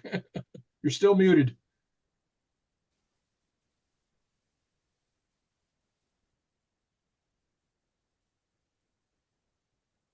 oh my goodness. Wow. Wow. Be You're great to hear muted, what he's Mark. saying about it. You're muted. Mark, unmute yourself. Wow.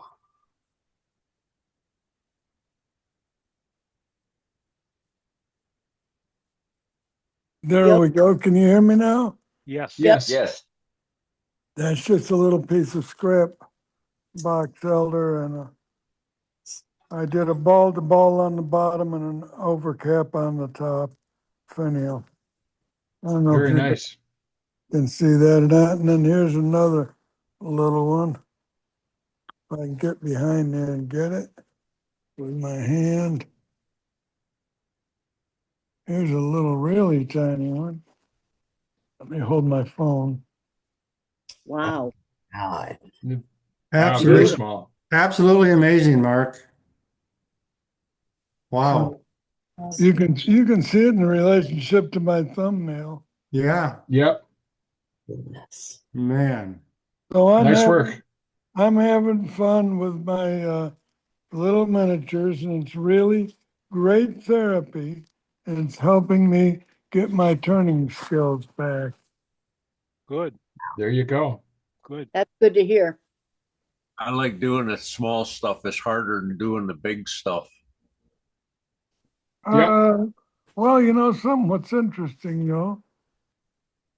you can make all those as tiny as you want with the biggest spindle gouge that you ever had, because it's not the size of the spindle gouge, it's the profile.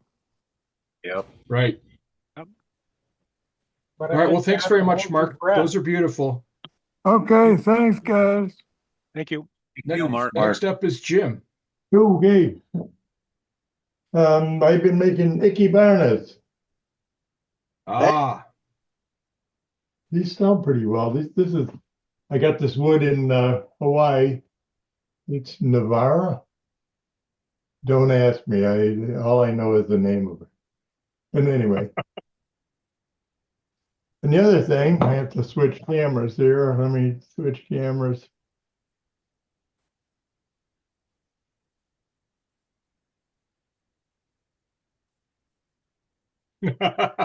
For years, I've been making these things. And You have. they're a lot of fun. Oh, wow. But after Okay, Jim. How far? Do you have an oil on it? What kind of finish? An oil. No, it's wax. Okay. Renaissance wax. These are 4 1/4 inch balls. The race is made just right so that there's a space between the balls.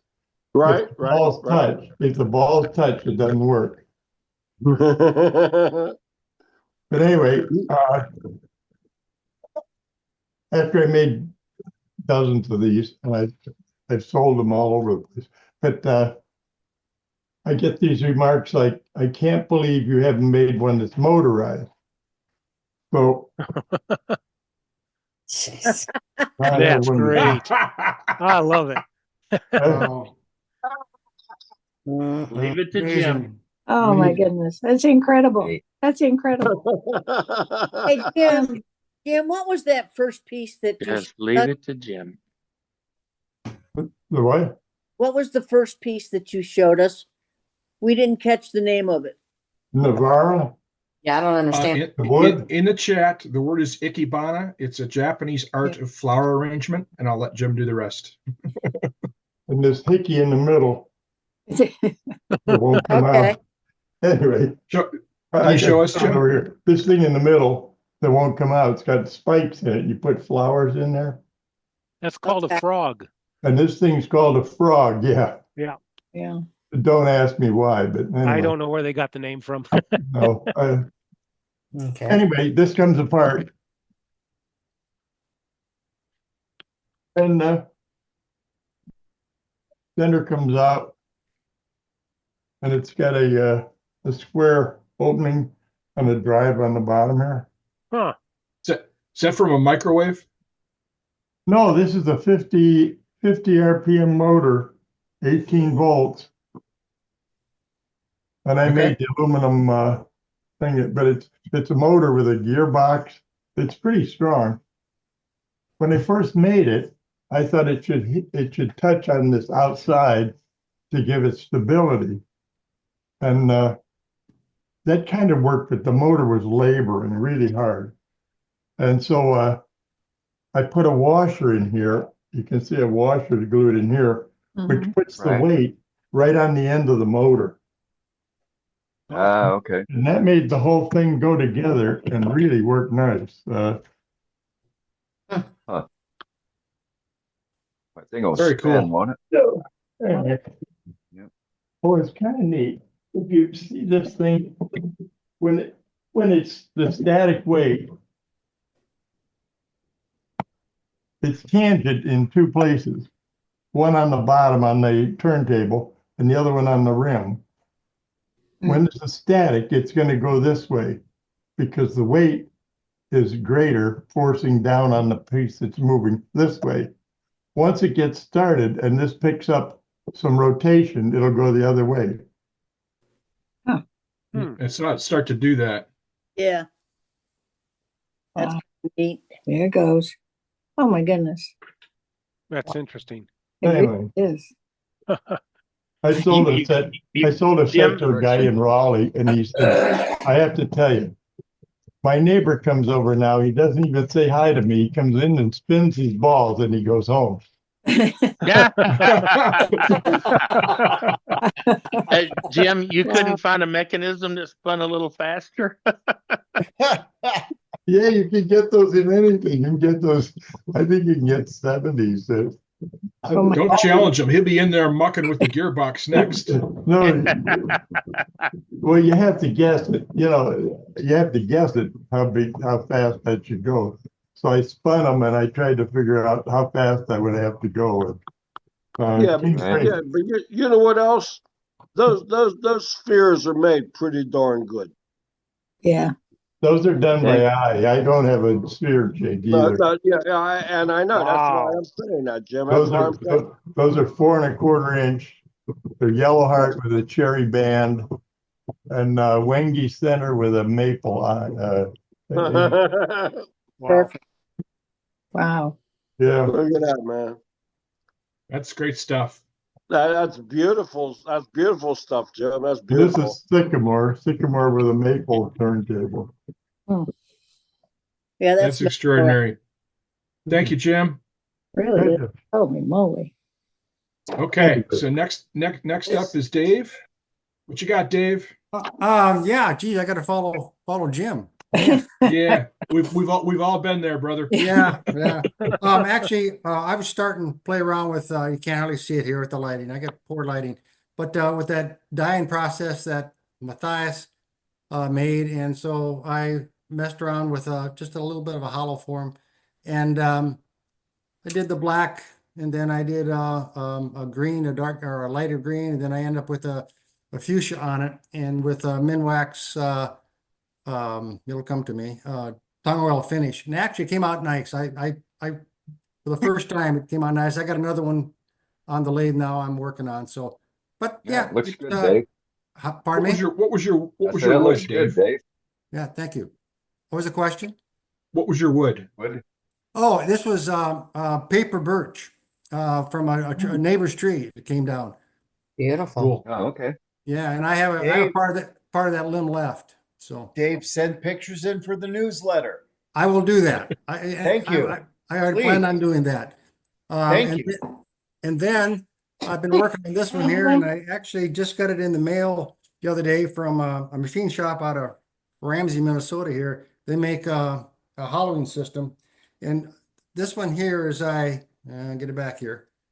This here is spalted cottonwood off my big old tree out here. And I'm trying to do a hollow form, and I got it deep. I got it down about to here, and then it starts going in because without a better hollowing system and better tools, I was getting too much chatter and too much. It was getting dangerous. So anyway, I'll probably go in and finish that now. But the cap and finial here, that's African blackwood. And then this is African blackwood base, and it's not on yet. I still have the, because I wanted to put it back in the chuck and go back in and actually completely hollow it out. I could leave it the way it is. It's probably 2/3 hollowed out. But, and I have Parfix 3408 on everything. The Nice. blackwood came out really nice. Really like that. So, Yes. Beautiful. yes, thank Well you. done. Very nice, Dave. And then I have one more here, and I just turned this the other day, yesterday, actually, day before yesterday. And I got this from Dane, from you, and I don't know whether this is eucalyptus or is a desert ironwood kind of the same? No, that's olive wood. It's desert olive. This is olive wood? Yep. Okay. But I just made a small bowl. It turned beautifully. I really liked it.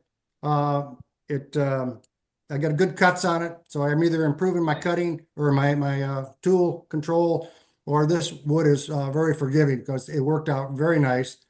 And again, I put Parfix 3408, and some of the cracks I end up putting resin. You can't hardly see it here. Got some resin in part of them with a mica blue color in it. So it came out nice. Yeah, did well on it. I'll send these in to the newsletter too. So, but Yes. no, it's kind of staying at it and learning as I'm going here. Still improving. Yep. Kind of good. That And Came out really nice. thank you. Did a good job on that, Dave. Yeah. Appreciate it. Thank you. Thanks, That's all I Dave. have. Yeah. We got one more for gallery here, and it's Glenn. What you got, Glenn? How's it going? I have a few things to show. I haven't been on here in a while, and I hadn't done a whole lot of turning, but I've got one here is a little a natural edge bowl. Wow. And this it's probably about quarter inch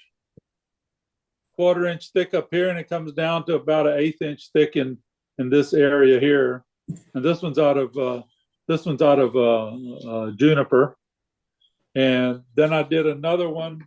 This one's a little thicker. This is about 3/8, 1/2 inch thick walls. This one's out of hackberry. And I turned there. For Terry had brought it. He had roughed it out, brought it to the club, and then I took it and then I finished it up.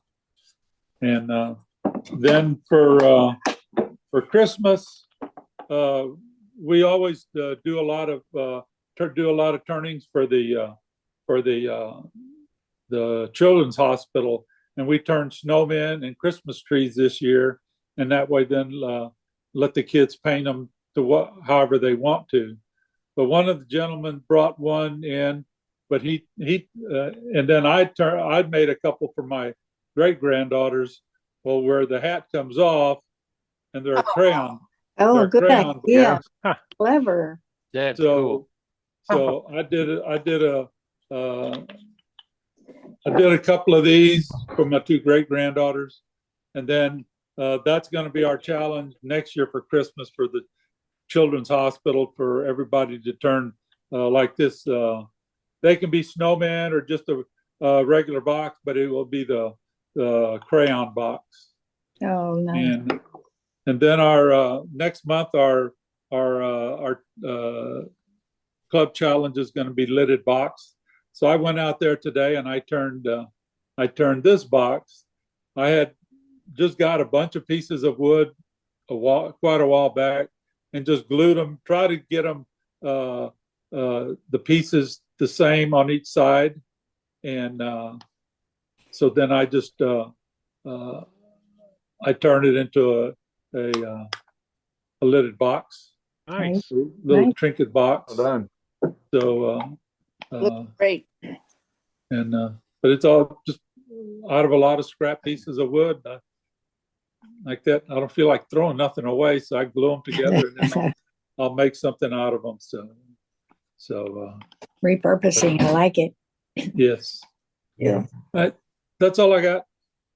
Well done. Very And nice. please make sure to send in All right. photos Thanks, for the Dan. newsletter, please. Okay. Yes, there's a lot of folks that showed some work tonight, and there's a lot of you folks that have never submitted a photo for the newsletter. So, it's real easy. Take a picture of it with your phone, email it to editor@worldwidewoodturners.org, and we'll get it into the newsletter. When you send your email, use your name, tell us a brief description about the project, what the wood is, what the finish is, anything special about it that you want to share, and we will get that into the newsletter with that caption. JJ is constantly looking to build out the issue. He's got no limit on the number of pages it can be, so it can be 1 page, 2 page, 3 page, or 12 pages. It's all up to us to fill those pages up. So with that, we are at the top of the hour, a little bit past the hour, so we will call this demarcation point for the official meeting. I appreciate everybody coming out to sit with us for 3 hours and look at a little bit of gallery, listen to what we have for updates on Level Up and what we're going to be doing there. We had a wonderful demo on a pepper grain process by Jeff Walters. Dave Rhodes, our Master Blaster webmaster, will have that up on the YouTube here in a couple days, and I will make a post on the old Facebook group page when that is available. So keep your eyes peeled for that. If you haven't joined our Facebook page, it's under the same moniker, Worldwide Woodturners. Look it up and answer all the questions and the rules, and I will hit the approve button. Otherwise, if you don't, you won't get in. And I do that to keep out nefarious peoples and scammers, because I don't want any of our members being scammed by people that work so hard at trying to depart us from our hard-earned money. So with that, we'll call it a night for the main meeting. I will keep it open for the after hours. What I call the after hours is where we get to let our hair down, be more of ourselves. We don't have to worry about being PC correct, and we can talk about anything and everything in the after hours. So with that, after hours is open.